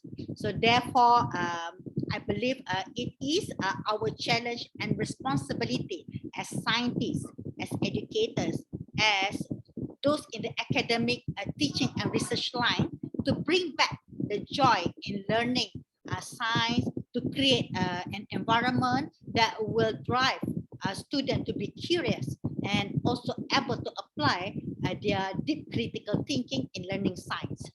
And we also believe that these efforts will not only benefit the male students, but also the female students as a whole, which is helping us to produce a future generation that sees science as the internal or significant part of them towards bringing the benefits to the country and the whole nations.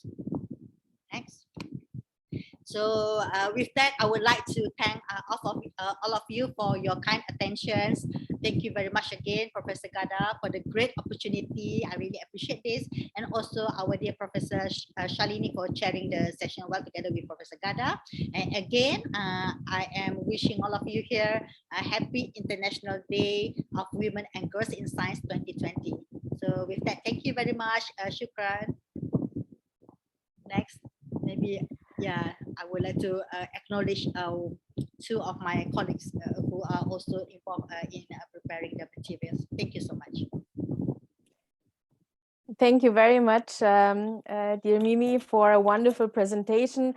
I just wanted to ask, what are you doing right, or what are we doing wrong, so that we have this totally different perspective of gender equality in Malaysia. So I really hope that you have time to join us in our panel discussion right after the video, what we are going to share, so that we can learn from you. Wonderful experience, I guess. So thank you very much again, Mimi, for a wonderful presentation. Thank you very much. So here is a beautiful video from the students and Professor Gada. Good morning, ladies and gentlemen. I would like to welcome you to the Global Women's Breakfast 2022. And today we are actually greeting you from the Ain Shams University and from this very special building, the iHub, that was reconstructed just to designate it for the innovation aspect at the Ain Shams University, a very important thing that empowers diversity in science. We have actually try to focus on mentorship, how to empower our female students and our female scientists in particular. And I would like you to meet my three students who are Basant Hani and Amira Masoud and Manar Mustafa, who are going to talk about the challenges they faced during their studies or as employees today, or as masters and PhD students, as well as the things that empowered them and supported them during their journey. Last but not least, how they would anticipate the empowerment factor and how they would dream of getting into managerial positions or leadership positions. I am Basant Hani. I faced the challenges for being a student, as underestimating my abilities for being a girl. As an employee, I faced the challenge of balancing between my home and my work. I can't spend a lot of time with my family and my husband and kids. I am Manar Mustafa. The challenge I face as an employee that I had to work very hard to prove my worthiness as a member in the team. I'm Amira Masoud. Actually, I faced many challenges. I was living in the south of Egypt, so I couldn't complete my education. So I had to leave my family and live alone in Cairo to complete my education. The benefits of STEM study enhance creativity, improve our communication skills as we work with professionals in many fields all over the world. Digging deeper into chemistry study helped me to build my mind and character, and still growing up, I owe it a lot, and I always be. I become a strong, creative, intelligent woman, and of course attractive. It built my self-confidence. Studying engineering gave me the benefit of knowing the know-how of solving the problems and enhance the solving problem skills. I'm not looking for a great position. The matter is be effective, but I hope to provide the education opportunity for all women. My dream is to get a position in my university and in my country, managerial positions like vice president, president of the university, and maybe in the ministry. And the women have to prove their abilities in these positions. My dream for the Egyptian woman to be more supported in the future.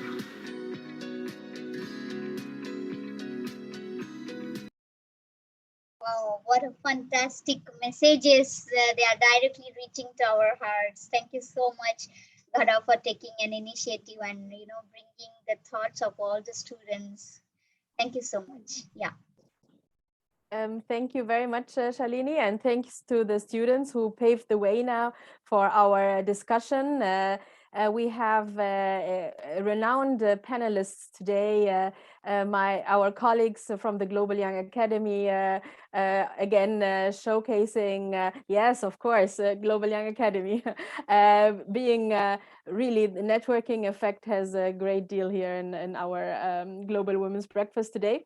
So I would like to introduce our great panelists today who are going to address exactly the things the students addressed. What are the challenges? What are the things that empowered them? And what is the future? So I would like to introduce the three panelists together, and then I will give the floor to each one of them.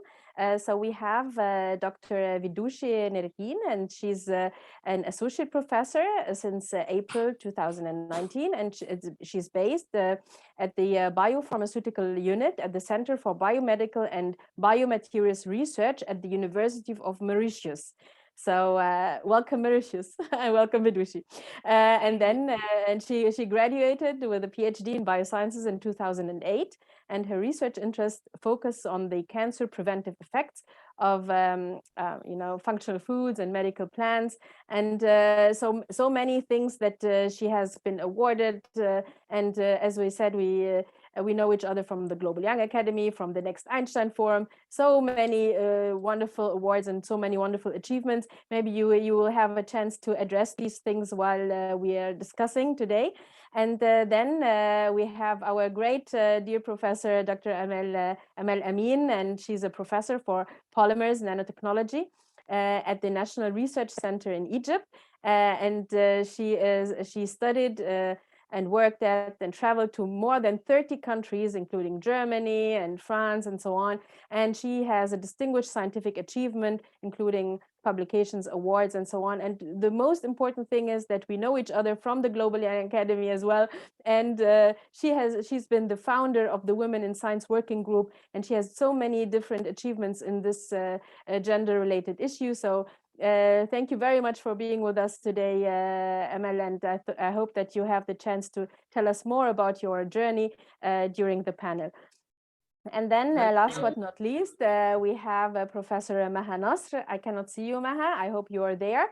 Dr. Maha is an associate professor and researcher of pharmaceuticals and the industrial pharmacy, and the executive director of the academic cooperation and international relations sector at the Faculty of Pharmacy at the Ain Shams University. So she's as well at the Ain Shams University, and she has so many publications and also so many awards, also Global Young Academy, Next Einstein Forum, you name it. And so I hope that you also tell us more about your journey, Maha, during the panel. I would like to welcome our panelists, and would like to give the floor to Vidushi first to tell us a little bit more about your journey and about what challenges did you face as a woman during your studies and as a student, and how you could do the first steps into the way forward into becoming a professor. Yeah, thank you, Reda, for this invitation. I'm really happy to see this global breakfast for women taking shape everywhere in the world. Even in Mauritius, we had a session last week. So I'm really happy to see this event really becoming global. With regards to my journey in science, well, it all started when I was a little girl. So I really wanted to be a medical doctor. And then during my high school period, our biology teacher brought us to witness a post-mortem. And this is when I got a shock. I can't explain it, but it was something that changed my mind. So I couldn't go to study medicine, but I'm happy that I embarked in a degree in biology and eventually on an MPhil PhD in biosciences, which is directly related to health sciences, because I work with nutraceuticals, functional food, and in cancer in the prevention of cancer. So I'm happy that I reached here. Now, I think that academia is very exciting. Not a single day resembles each other. I know there are a lot of challenges, I can say when I was a student, I had a very supportive environment from my mentors, my supervisors. They were male, but one was a British guy and one, well, they're still here, a British guy and a Mauritian guy. So they were very supportive. And I had the conducive environment to grow as a student, as a PhD student. The minor challenges were always there, but the challenges that marked me was mainly when I became an early career scientist at the university. So I was employed as a lecturer, and this was the time that I also gave birth to my son. And this was a heavy struggle. I can say it was a heavy struggle, giving birth and also rearranging my life, but at the same time continuing the scientific effort. My son came at a time when I was at a very critical point in my career. I was an early career scientist, and there were so many opportunities that were around. And at the same time, I was also a Global Young Academy member. I was quite active and very enthusiastic by the zeal and enthusiasm of all the members. So I really wanted to contribute a lot, but at some time point, I had to make a choice to reduce my scientific activity to be a mother. I don't regret it, but still I feel that I could have given more to the different activities. Well, that's about one of a personal struggle that I felt. And then I think I have not been exposed to overt discrimination or sexism, but there has been instances of some mild discrimination, and also which gave some sort of expression of stereotypes, you know, that which makes you feel very uncomfortable. And at some time point, this made me lose confidence in myself. But obviously, as women, I think we have to adapt, we have to be resilient, and we do cope with the situation. But that has marked me, because if you don't get that conducive environment, it's very difficult for you to thrive. And I still exist. I think I'm happy with the life I have in research. And I would like to help others to understand that the challenges will always exist. It's just how we see it and how we address it. We don't have a solution for everything. Sometimes the best way is to adopt some coping mechanism.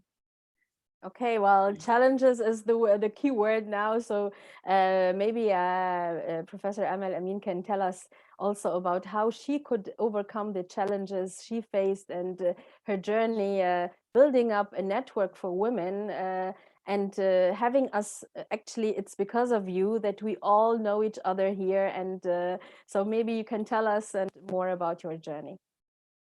Hello everyone. Hello Ghada. It's nice to see you, my friends, because long time I didn't see you because of Corona, COVID-19. I hope it will end once and we can meet again. Also, thanks for Shalini, thanks for all organizers. I'm happy to be here, as Fidushi said. It's really hard question, but I will introduce myself at first. I am Amal Amin, as you said, professor at National Research Center. I had very long journey, maybe because I am older a little bit, but age has no meaning with respect to me. I graduated from Ain Shams University, so that we have the same origin, me and you. Okay, but the challenges was that I broke the rules at that time among my family, that I decided to complete my PhD outside Egypt, so that I accompanied my family, because I married very early, like you. We are the same, maybe in the early 20s, so that it was very strange for me to marry very early, and decided to be to begin my PhD at the same time in Germany, so that I traveled at that time. And it was a very challenging time because it was before the time of changing the world, before 11th of September and so on, so that it was some kind of a challenging time of treating of immigrants and international students and so on, so that it was hard to make some kind of cultural adaptation and so on. But I managed, and I finished my PhD earlier than expected and returned back to Egypt. But at that time, I returned back strangely at the night of 11th of September, so that it was really challenging for me, that I found the word, you know, that I wanted to begin my career and it's closed already. The word is closed, so that I decided to make this beginning, to make some kind of networking, to just open the door between East and West, so that I started to be a member in several networking, like Twas Young Affiliate. And here in Egypt, I founded several networking and several societies, like Egyptian Society, the first society for nanotechnology in Egypt. I was the founder and president. And then I founded several networks in Egypt. Then I joined several efforts worldwide, so that I was nominated as the only Egyptian participant in Summer Davos, where I met my friends and the first co-founders for Global Young Academy, where I think we all had the same perspectives, that we need to make this new beginning for the world, new understanding for each other, and we want to be change makers. I can say that we want to make this this new beginning based on science, where science, I think science is the only logic base of changing, because it's away from any borders, political or geographical or gender issues. So that I co-founded the Global Young Academy with dear friends from 40 countries, and it was a privilege for me, because I was the only Egyptian and woman, so that it was privilege for me. And then I began to found several activities afterward, like Women in Science group inside the Global Young Academy, where I found several friends had the same interests, and we began several activities like that. And then I made the Women in Science Without Borders. It's now Global Young Academy. Now it's privileged that it's among 83 countries, and then Women in Science Without Borders, it's about 67 countries. And I was chosen in several activities afterward, because I think the problem in the world now is know each other. You expect that the internet increase the contact between people, but it's wrong. We need more contact, even because technology has pros and cons. Okay, technology maybe connect us more than before, but connect us remotely, so that we need more connections, we need more networking. That's why now I am chosen in ORCID. ORCID is the biggest network worldwide for all scientists and science organizations. Also, I co-founded the Network for Innovators and Innovation in the North Africa. I founded several communities aimed to the same purpose, to connect the scientists, not only scientists, but scientists with policymakers, with the public, with the journalists, and it's the aim with Women in Science Without Borders and all networks. The challenges which I faced a lot, but maybe the main challenge I faced, it's the time management, because I felt when I was younger that I was always running to achieve something, because I'm always in some kind of comparison between male colleagues, and I didn't want always to be compared like that, because I'm a scientist. I don't like someone to classify me as a woman scientist. Oh, she's a woman. No, I don't like this expression. I'm not a woman, I'm a scientist. So that I wanted always to be fit with my role.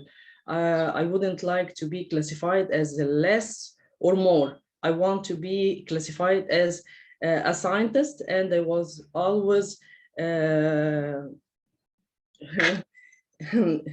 the race for managing all these activities. So that my challenge was time management, how to coordinate between all my activities, all my societal commitments, and also the main challenge, as Fidushi said, that I was a mother when I was very young.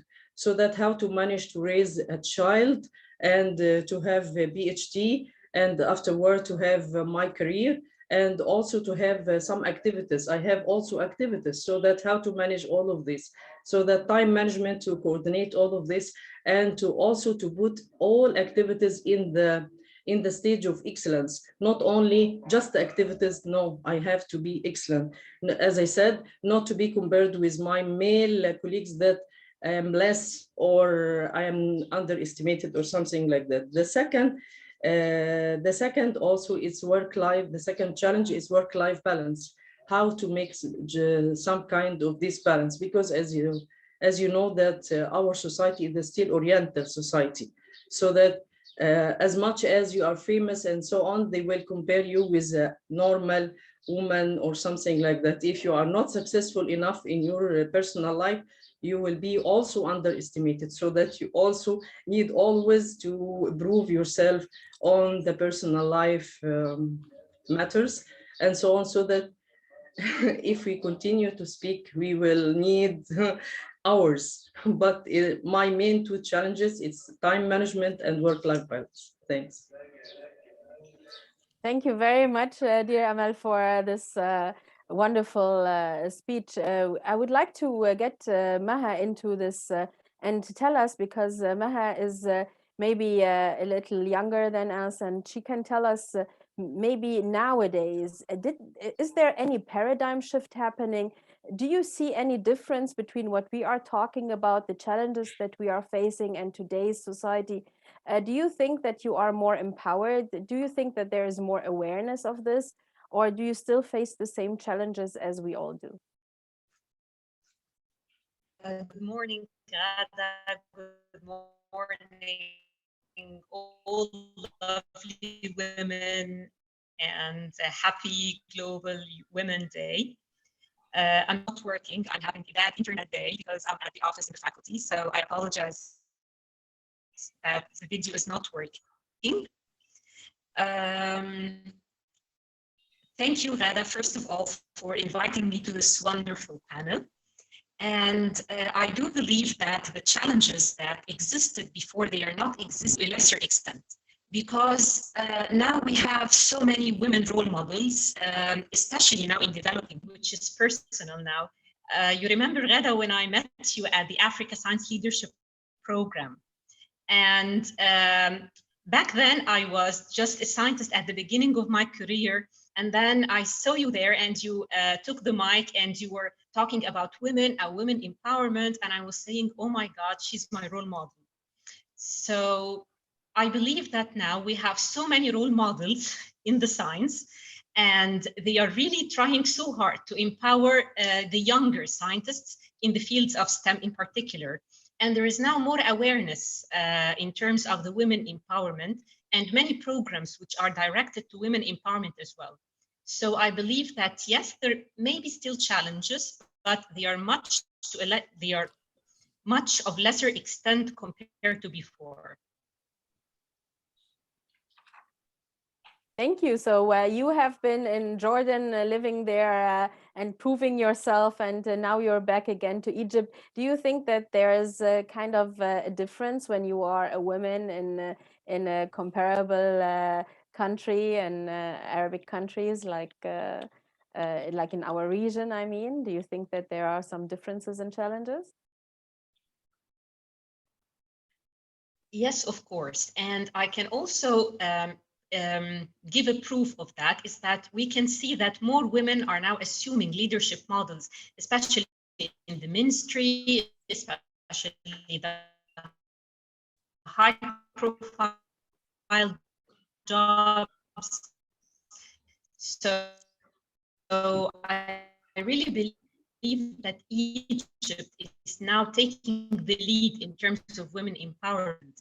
And I can honestly say that, like I always say in so many conferences, that women are going to rule the world. So, and Egyptian women in particular, we are going to be like really and assuming more leadership roles and taking effective part in society. Okay, wonderful. I think there was one man who was objecting our speech here. I heard some voice, but nevertheless, we are paving the way, and we are doing the best to progress. So back to you, Vidushi. What did empower you? What gave you strength to move ahead? And what are also the things that you would like to see? I mean, what was missing and what you like to see later on? Okay, so from my perspective, I think that having the support, be it an institutional support, be it the familial support, or the social support, it's very important for a woman to thrive in science. And I think I've been quite lucky to get the whole package, but still, as I said, there is room for improvement. I think my biggest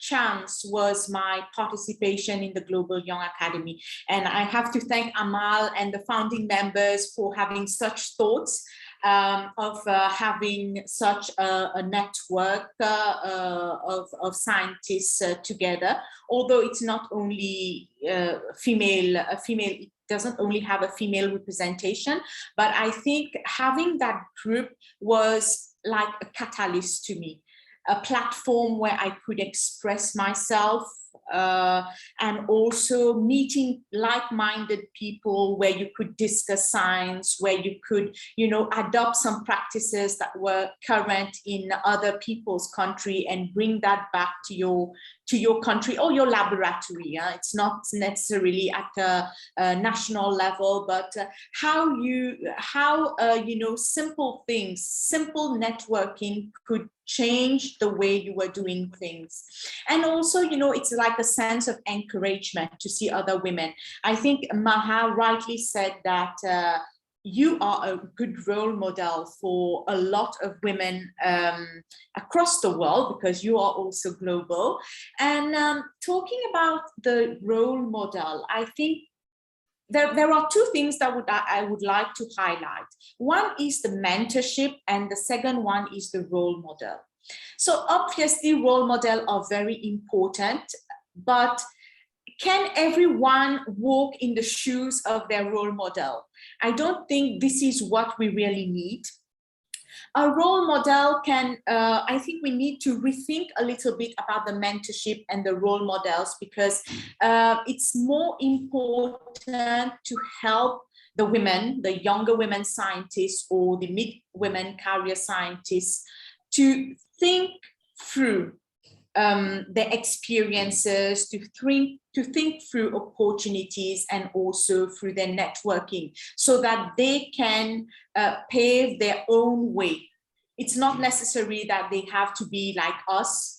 Obviously, they have other ideas, but what we want them to do is to think differently, to use the role models, but to bring their own contribution. This is what I really mean.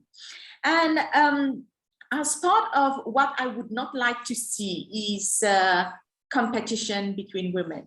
I have been put down by women many times, unfortunately. And what I see is that instead of having that competition, if we can have that collaborative effort that we are seeing today in this global breakfast, I think this is really an example that we can follow to do research and also to do other activities. And I really think that collaborative efforts rather than competition will help women more towards contributing to the society. Wonderful words, very powerful. to you, Amal, what do you think about competition or bringing or this female competition? Or can you tell us your experience and what do you like to see in terms of empowerment? I think I don't like the term empowerment, because woman can do anything she wants to do. But I like the term enabling much better. But for the competition between women and women, because of my experience in this field, about 10 years working with women in science case, I think some problems come from us, from the women themselves, because we don't make successful networking like men. As example, the collaboration, as Fidushi said, the collaboration between women, it's not enough. The networking, we are not successful in this networking. Especially that in the professional careers and so on. As example, if you are at the same institute and something like that, you will see that most of the support comes from the men, sometimes comes from the men, and the powerful support come usually from men. I don't say that it's the general case, but I saw this case in several aspects with respect to Women in Science Without Borders. Most of the supporters, most of the participants, women, but the supporters are men. You understand the contradictory?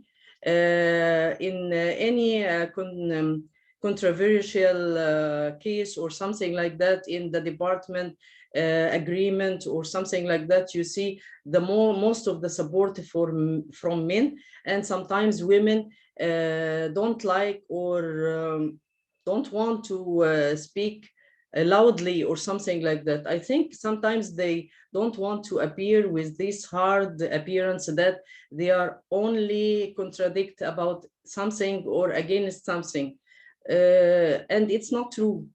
You have to speak loudly. If you have problem, you have to speak loudly, as in any case in the country or in developing countries specifically. That's my perspective, that we have to speak loudly. We have to make professional networks also for the societal activities. In their early career, the young women scientists wouldn't like to share in any societal commitments, and if they are members in any organizations or activities, they are absent. Sometimes they are absent and they are not active. Why? Even she has more commitments than the men, but she has to contribute actively in societal commitments, in networking and so on, because these activities will empower her career. That's my perspective. My dreams with respect to empowerment, to see word with zero term of empowerment. I want to see word with no empowerment, with no gender issues. I want to see inclusive word. Oh, this is, thank you very much, very powerful indeed. If we talk about enabling or empowerment, what is your point? What is your viewpoint, Maha? Do you think that you also had some encouragement or some support from females, or was it rather the males that have been empowering you or enabling you, as Amal wants to see or to hear? So let us know about your perspective.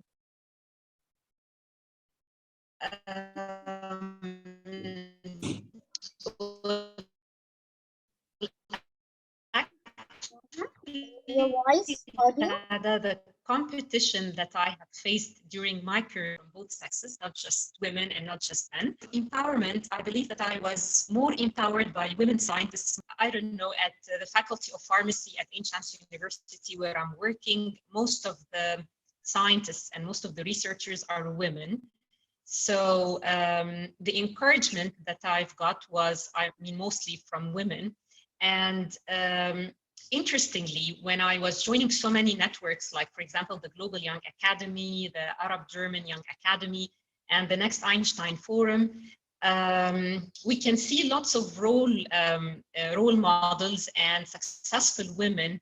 And automatically, when you join their network, you become empowered by them, by their thoughts, by sticking together. I mean, today is the proof that we women, we are sticking together and we are empowering each other, and we are celebrating our success, and we are celebrating our leadership. So for me, I believe that most of the, also Ghada, when I was mentioning the Africa Science Leadership, and then you introduced me back then to the Next Einstein Forum, and then when I applied and I got accepted and I met you there, and if you remember, we took a picture together and we put the caption on the picture, "Women Empowering Others."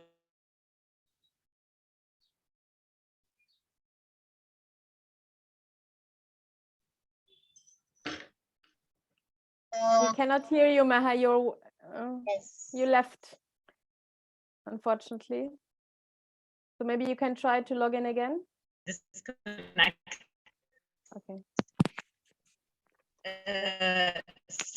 So yeah, I'm now online. So really, women have empowered me so much in my life. So I mean, I was really lucky. And my dream for the women empowerment is that I really hope that women and female scientists, especially the young ones, could be able to access all the opportunities which are available to them without limitations and restrictions, because I have encountered so many young scientists, women scientists with lots of potentials, but then they are limited by some like societal restrictions, familial restrictions. My dream is that and understand the superpowers that they have and be able to access all the opportunities without these limitations and restrictions. Thank you very much. Superpower that we have. This sounds really great. And I would really like to give the floor now also to the audience and to the participants here to raise questions to our panelists. And so please feel free either to write in the chat box your question and please address the speaker, or you can just raise your hand and speak up, because this is a very informal forum. So we please come and join us on the table and discuss with our panelists face to face. Shalini, do you have any questions? Yes, I would like to ask. It is a fantastic discussion going on, and Amal, Vidushi, and Maha, a very good friend of mine, and they have been working in they worked in many working group of Global Young Academy and also Women in Science working group, which is also one of my favorite. So I would like to ask, like, how being a woman and having an additional responsibilities of child care, does that affect on empowering ourselves, even though there is a huge support that some of you spoken about from men and women? So what is your perspective? And most of the time for women it becomes really challenging to juggle between so many things. So and I'm sure there are many women scientists here in this forum listening to us are facing the same problem. Definitely, I can give my opinion on that, Shalini. Thank you. I think things would never be different, okay? Because we have our maternal instinct, we have our familial obligation, and I think the empowerment is very important, having a space to be able to voice out your opinions, having support group, just like the Women in Science working group. I think you have peers with whom you can relate. And I think this is really important for women to be able to move on with their career. Now, to climb the ladder, that's another thing, because when you look at, I'm very happy to hear the statistics for Egypt, where a number of women are occupying senior positions in universities or ministries. So that's really very nice to hear, because that's not the case elsewhere. For women to climb up the ladder, you can be a fantastic early career scientist, a very good mid-career scientist, but to move on the ladder, it becomes a little bit more difficult. I think this is a global phenomenon, and this is where I think there is more room for improvement, that is from the mid-career to the higher scale. And maybe Amal can give us some more insight on this. Thanks, Vidushi. I think raising children is a big issue. A very big issue. It's not some kind to make rules. It's not by rules. For me, I involved my children inside the game. You understand? We are 3 players. I have 2 daughters, so that we become 3 players. Not only me, it's theirs as well. So that I think we are players. They are contributors in my success. That's why I felt a little bit unguilty. Sometimes in the beginning, I felt guilty because I was always away. I couldn't be some kind of this role model mother in cooking, in supervision of studies, everyday studies and homeworks and so on. But afterward, I found myself alone. I'm working alone and they are alone. So that I decided to become, you understand, 3 players, not only 1 player, so that you have to involve them in your issue. You have to make them friends, more than daughters or sons or something like that. It's easier to be friends. If you are friends, you can discuss as adults. They are not only children. I think after 4 years old, you can speak to your children as adults, not only as children.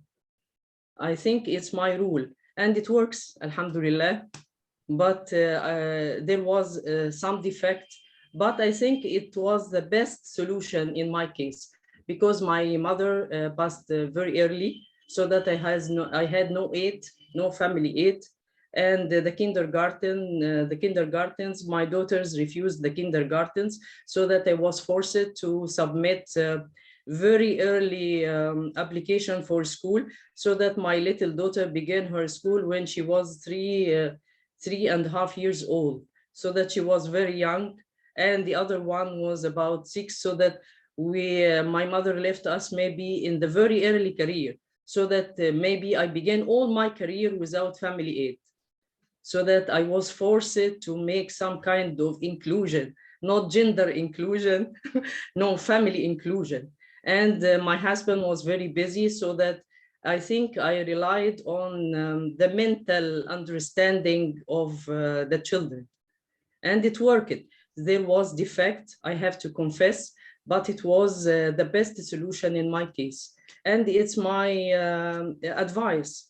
And also in my life and in my career, I consider always plans. I had not only 1 plan, I always transferred to the plan B, always. And I think plan B always worked very good for me, better than the plan A. As example, I would like to travel to blah, blah, blah, but plan B may be to choose some travels, to focus a little bit on some fields and so on. I may say that I became more selective. Selectivity, quality, more than quantity. That's my advice. Fantastic, Amal. Thank you so much. And we see that you are one of the most powerful women in this world. And also, I've seen your best friend of your daughters, sharing and having parties, and also your daughters are very successful. So another question from one of the audience is, what do you think, like, you have so many achievements on your credit, and how did you manage the time becomes another. It is very relevant question to the previous one, but managing time yet becomes, another big task for women. So what would you like to, suggest to manage that time? The time management, it's against your rest. You will not have rest. It's simple. You will not have rest. The day is 24 hours. I think we are exchanging emails and WhatsApp messages over the day. I think you also don't sleep. All the women in science don't sleep. Yeah. Yeah, this is indeed really, really true. And I would like to hear also the perspective of Maha about this. How is she managing her time and to become in such an early age so successful?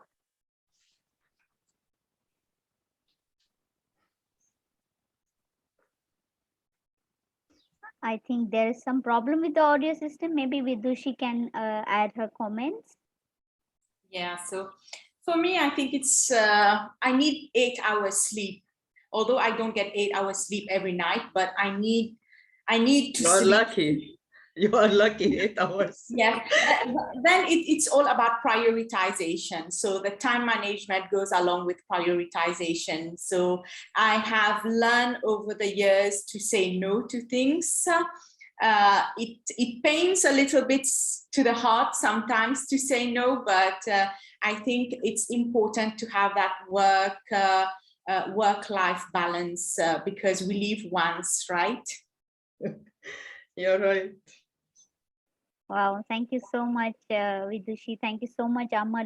Yeah, you are right that women have to sacrifice. But I think, I'm sure, there is one stage where when the children grows big, and then, you have a lot of time also, because they have already grown big, and now you can, give Yes. more time. The challenge always in the beginning. No, afterward it works. Yeah. Yeah, you're right. But I would like to, the thing is that we like to do some work that is after hours. And it's not only the office and what we do at work as a scientist, but it's actually something like this, what we're doing today. For example, you are taking up so much time of yours to encourage other women and to become, or to empower other women, to enable our other women and make them feel their abilities and make them aware of what they can do.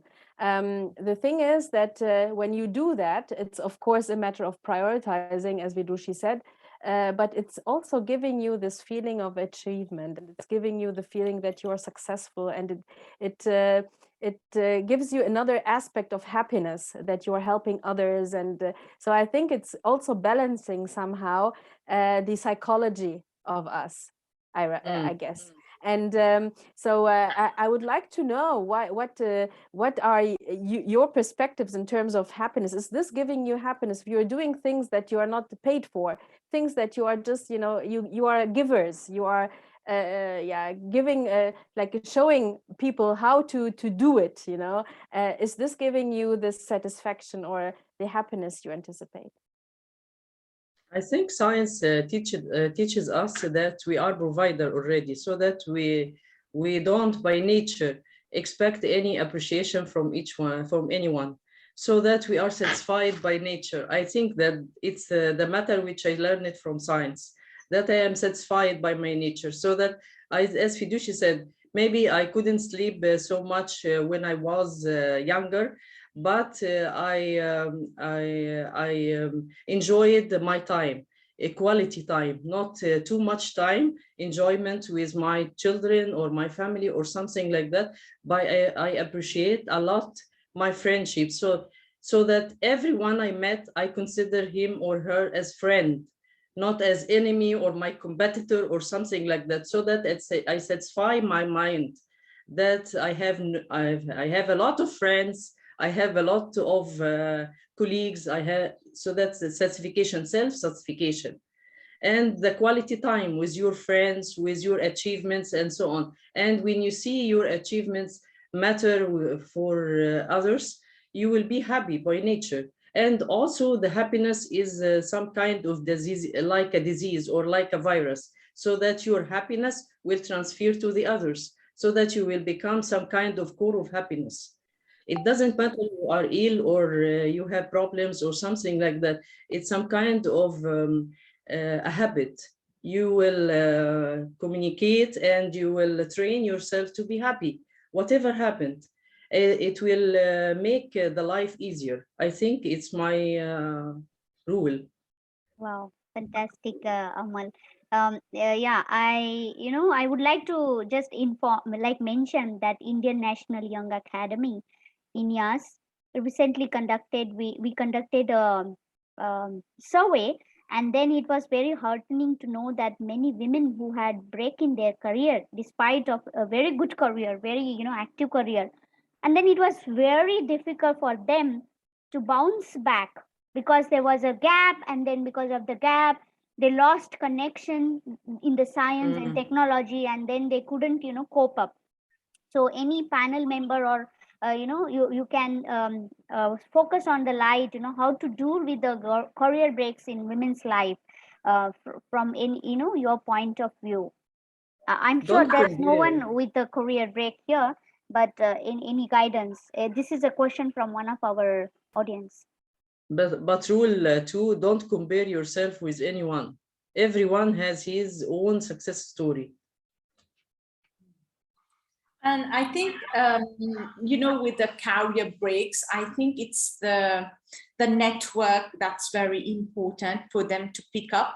I think it's the choice, and it's also a human right to break at some time point from your career, and how to pick up. Maybe it's the networking that can help you. So despite being on a break, you should continue to network with peers or with organizations, and there are so many platforms nowadays. The opportunities are vast. We cannot say that there are no opportunities. So we should maintain that momentum with our networks, and maybe that can help a little bit when you want to go back to your career.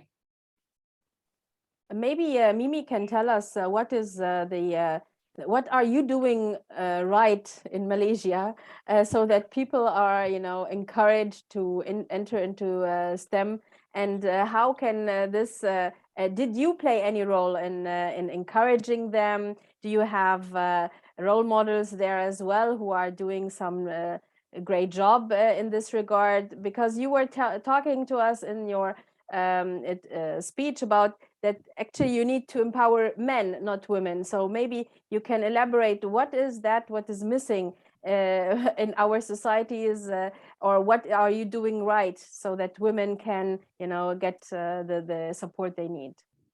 Yeah, thank you so much, Gada, and all the panels. So if I can share a bit our own situation in Malaysia, like from kindergarten or maybe from even preschool, it's always about performance based. It's never like been about gender, be it you are women or men who get higher mark, for example, for certain thing, you will be rewarded for it, something like that. The opportunity, there's no quota. Even if we have 10 and then 8 females are qualified for that, then it goes 8 female, qualified for. There's no like, okay, let's divide it like 50-50, 5 go to the boys, 5 go to the men. There's never such thing. And by nature, like Prof. Amar said just now, I don't know whether I'm talking about the right thing or not. We women tend to mature a bit faster than the men. So meaning, and normally when we go to be enrolled in university and to take a very high performance type of job, it traces back to our education performance, right? For the opportunity for scholarship and so on. So normally in school, girls perform better than the boys because of that aspect, maturity and so on. So there goes the why we have more female students also in the university and grabbing the scholarship, going for overseas for studying. Before this, like during my father's era, it's not like that. It's not like that, because at that time we were in a difficult situation. We have to survive, to survive life. So women tend to stay at home, to help with the family. Not like very ambitious to go to school, nothing like that. But now, since the economy becomes better and better, everybody have a chance to go for studying and so on. And I think, like in my case, I'm sorry if it's always for me, the kids are both responsibility, me and husband. It's not like it's not my own kids alone. It's his also. So if I do this for the kid, I take them back from home. You have to send them. If somebody is sick, today I do not go to work. Tomorrow you do not go to work. Because I don't know whether I'm doing the right thing or not, but that's the way we divide things. And I made it like that since the first day, because if you want to change that after 15 years marriage, it's not working, because they are already in a very comfortable zone, but they clear from the first day. So they really know actually guys can do their part so well if they know what they have to do, and then and I learned from some, maybe you do not agree with this, but I learned from some talk.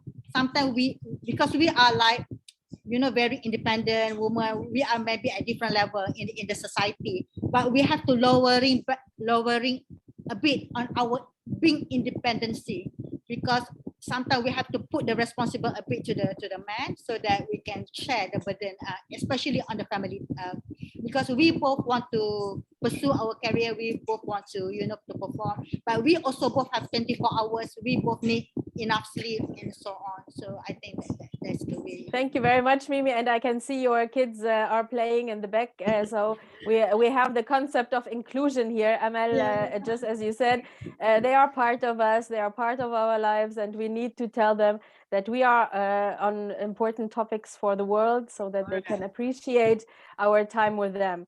And I would like to actually invite also to the discussion Professor Padma and Professor Nadia to tell us their views as well, and how can inclusion be made? You are not audible.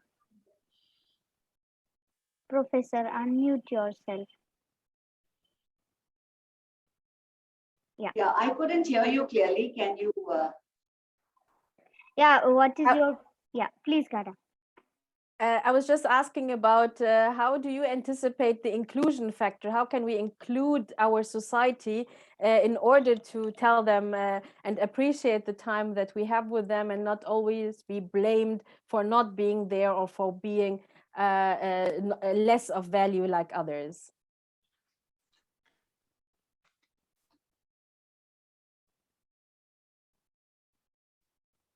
Hello, Professor Padma. I think there is some network problem and she's out.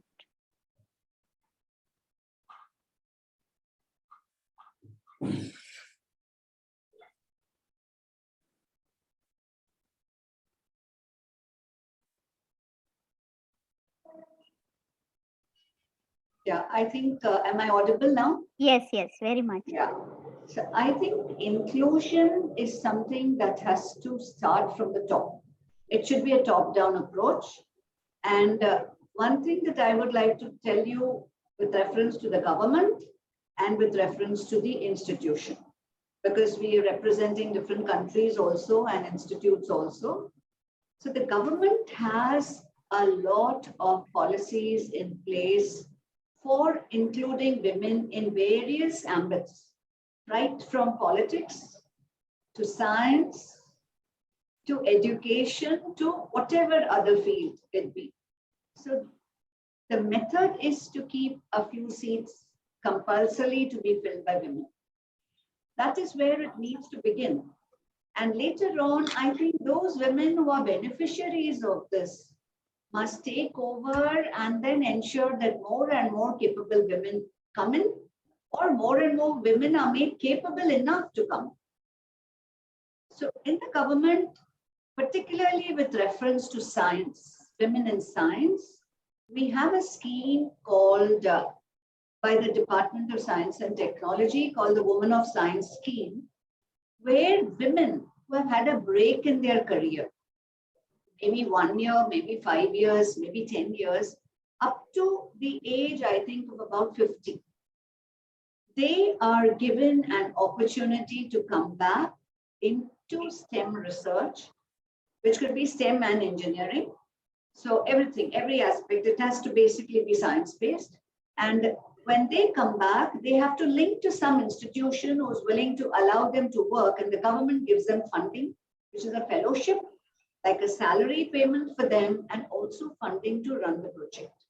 So the institute just is to provide space, and it is seen that many times women who get into institutions like this get absorbed by the institute because they're found very good, or there are vacancies there and they're looking for capable people. So this is something that's going on for over 10 years in the country, and it's really working well. I have been part of the committee at one point of time, and I have seen really women coming for those interviews with 2 children. Sometimes a mother-in-law or mother is with them, or the husband is with them. So we are seeing a lot of progress. So this is the institute, the government-related inclusive schemes for science and technology, particularly for women. And what we were saying, women with all their additional roles. So that is where it's very important. And in case of the institute, I think one is for students, there is a 30% reservation. But I'm very happy to say that in the postgraduate category, that is master's and PhD, every year we are admitting way above that. It's about 50+% of women in higher education in science and technology at ICT. So that is something that we are very happy about, that women are not just stopping and going further. And I think somebody at one time, I think Dada, you said that the ladder is skewed in your university. So similarly, we are seeing that at BPharm, we have 30% women. For the masters and PhD, we are seeing 50% women. That also talks of skewing of the ladder. So that's one thing. Now, when women are here, now to encourage more women, we have a special fellowships. One is by the government, which is a single girl child's fellowship, where there's only one child and it happens to be a girl, they get specific preference. There are fellowships only for them. It's not given to anybody else. And then that's by the university government's University Grants Commission. Inside the institute, we have fellowships, which are endowment fellowships by certain companies, which are very specific and only for girl students to pursue PhD. So that is one more thing that we have. The other very important thing that we have started is to celebrate a mother who's doing her PhD. So if a student is already married, has a kid and is still doing her PhD and is doing well, then that person gets honored on the annual day. So that's one more scheme that the institute has, which is really motivating for such students. In fact, I had a student who now has her second child after a PhD, but she got this once because I recommended her because she was amazing.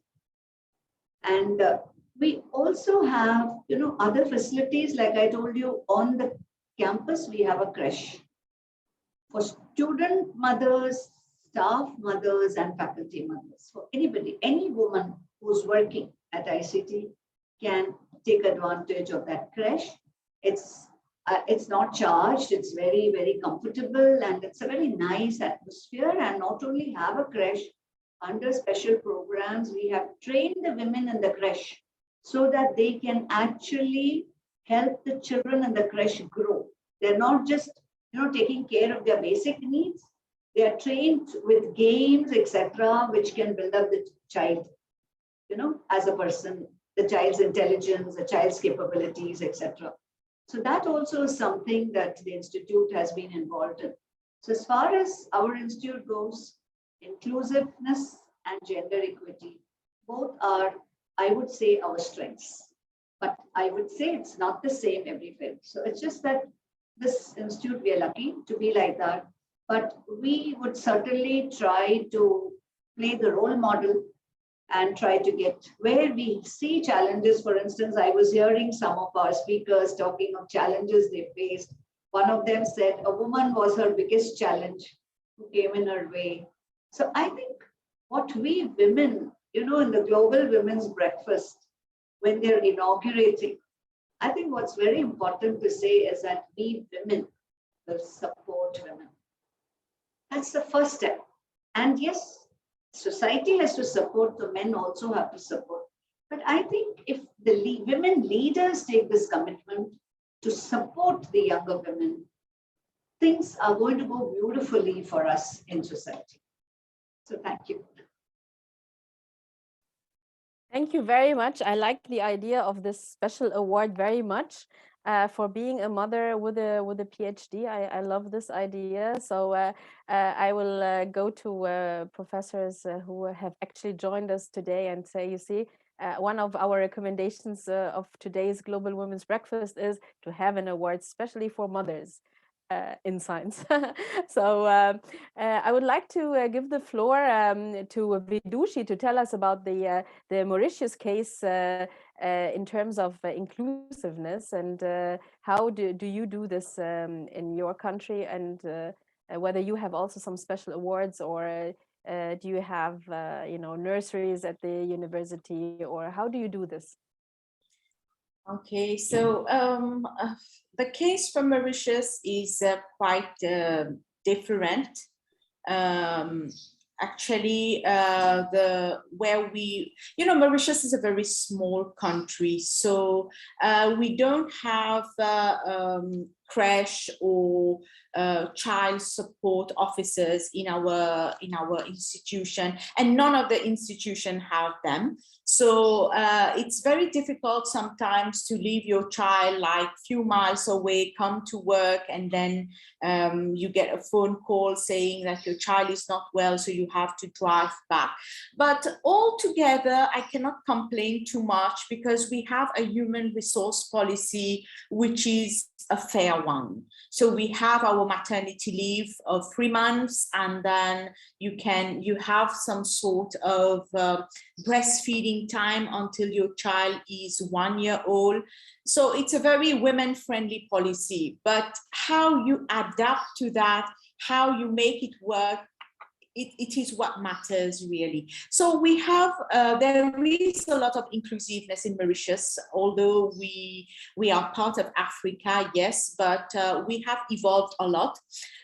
Just like Mimi said, we do have a representation of around 50-50 boys and girls who are born, and then for those taking science subjects, you see more girls taking science subjects. And then also there is a good female representation at tertiary level. Where you find the problem is mainly women at more senior roles. So this is the case for Mauritius. And this is what I was alluding to before, like how we could empower mid-career women to climb the ladder. Thank you. I don't know whether Professor Nadia is still there, or because I think her network connection is not very stable. I would really like to hear her talk also about the inclusiveness aspect, but it seems that she's away again. So maybe, Amal, can you tell us about the, because I know that the research institutions are more established in terms of infrastructure that empowers or enables women scientists rather than university, because we have an academic calendar. You need to be there when you have during the semester. You cannot just, you know, skip some things just because of your family. I think the research institutions are more flexible. Can you elaborate more on this? I think for us, Egypt is one of the best countries in the policies related to women, because now we have about 4 months maternity leave after delivery, and we have about 6 years for children to take care of children by keeping the positions. During the COVID-19, they leave some kind of permission for the mothers who have children under 12, I think 12 years old, to stay at homes. Not like we heard from Nature and Science that in some countries they fired the women scientists from their positions. They lost their positions because of the maternity daycares when the kindergartens closed. So that I think in institutes we are very well, and also in universities. In the beginning, now the laws much better than before, than in our times. But now the laws are very good, and also the kindergartens are very available, more than before, and efficient, more efficient. They look like now like schools, so that you can leave your children at schools like in kindergartens, like schools, so that they will not waste their times in the kindergartens only in playing and so on. So that I think in Egypt, really, the policies and on the official level, we are very good. We have several ministers and so on. But the problem here in Egypt now is the implementation of the laws.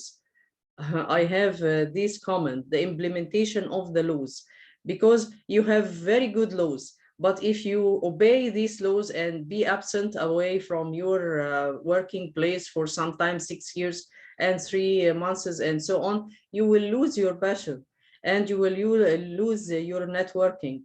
That's why I didn't obtain any chance from what they gave us to the women in Egypt. I only took 3 months maternity leave, and then I returned back to work, because if I would stay 6 years for children, I would forget the science, or I would lose my networking. So that it's not the matter of laws, because we have very excellent laws, but the matter of implementation. If you want to implement the laws, it's not a matter of holidays or vacations, which we give to the women, but in the inclusion, again, to the inclusion. Why inclusion? We have to include the women inside the system rightly. As example, in the projects, we have to have projects as a necessity to have women inside these projects. We have to have system, the necessity to have women inside the system, not to ignore the women in the early career. We have this gap between 25 and 40. These 15 years are the most precious years. Indeed, thank you very much. And I would like to thank all the panelists, and we are about to adjourn. So Shalini, do you still want to say something, or can we make a wrap up and close? I think we should make a wrap up. It's been a fantastic, discussion going on, and a lot of aspects have been covered from the diversity point of view, also from different countries, different perspective, different scientists. And I think it's been a fantastic time, listening to all these experts.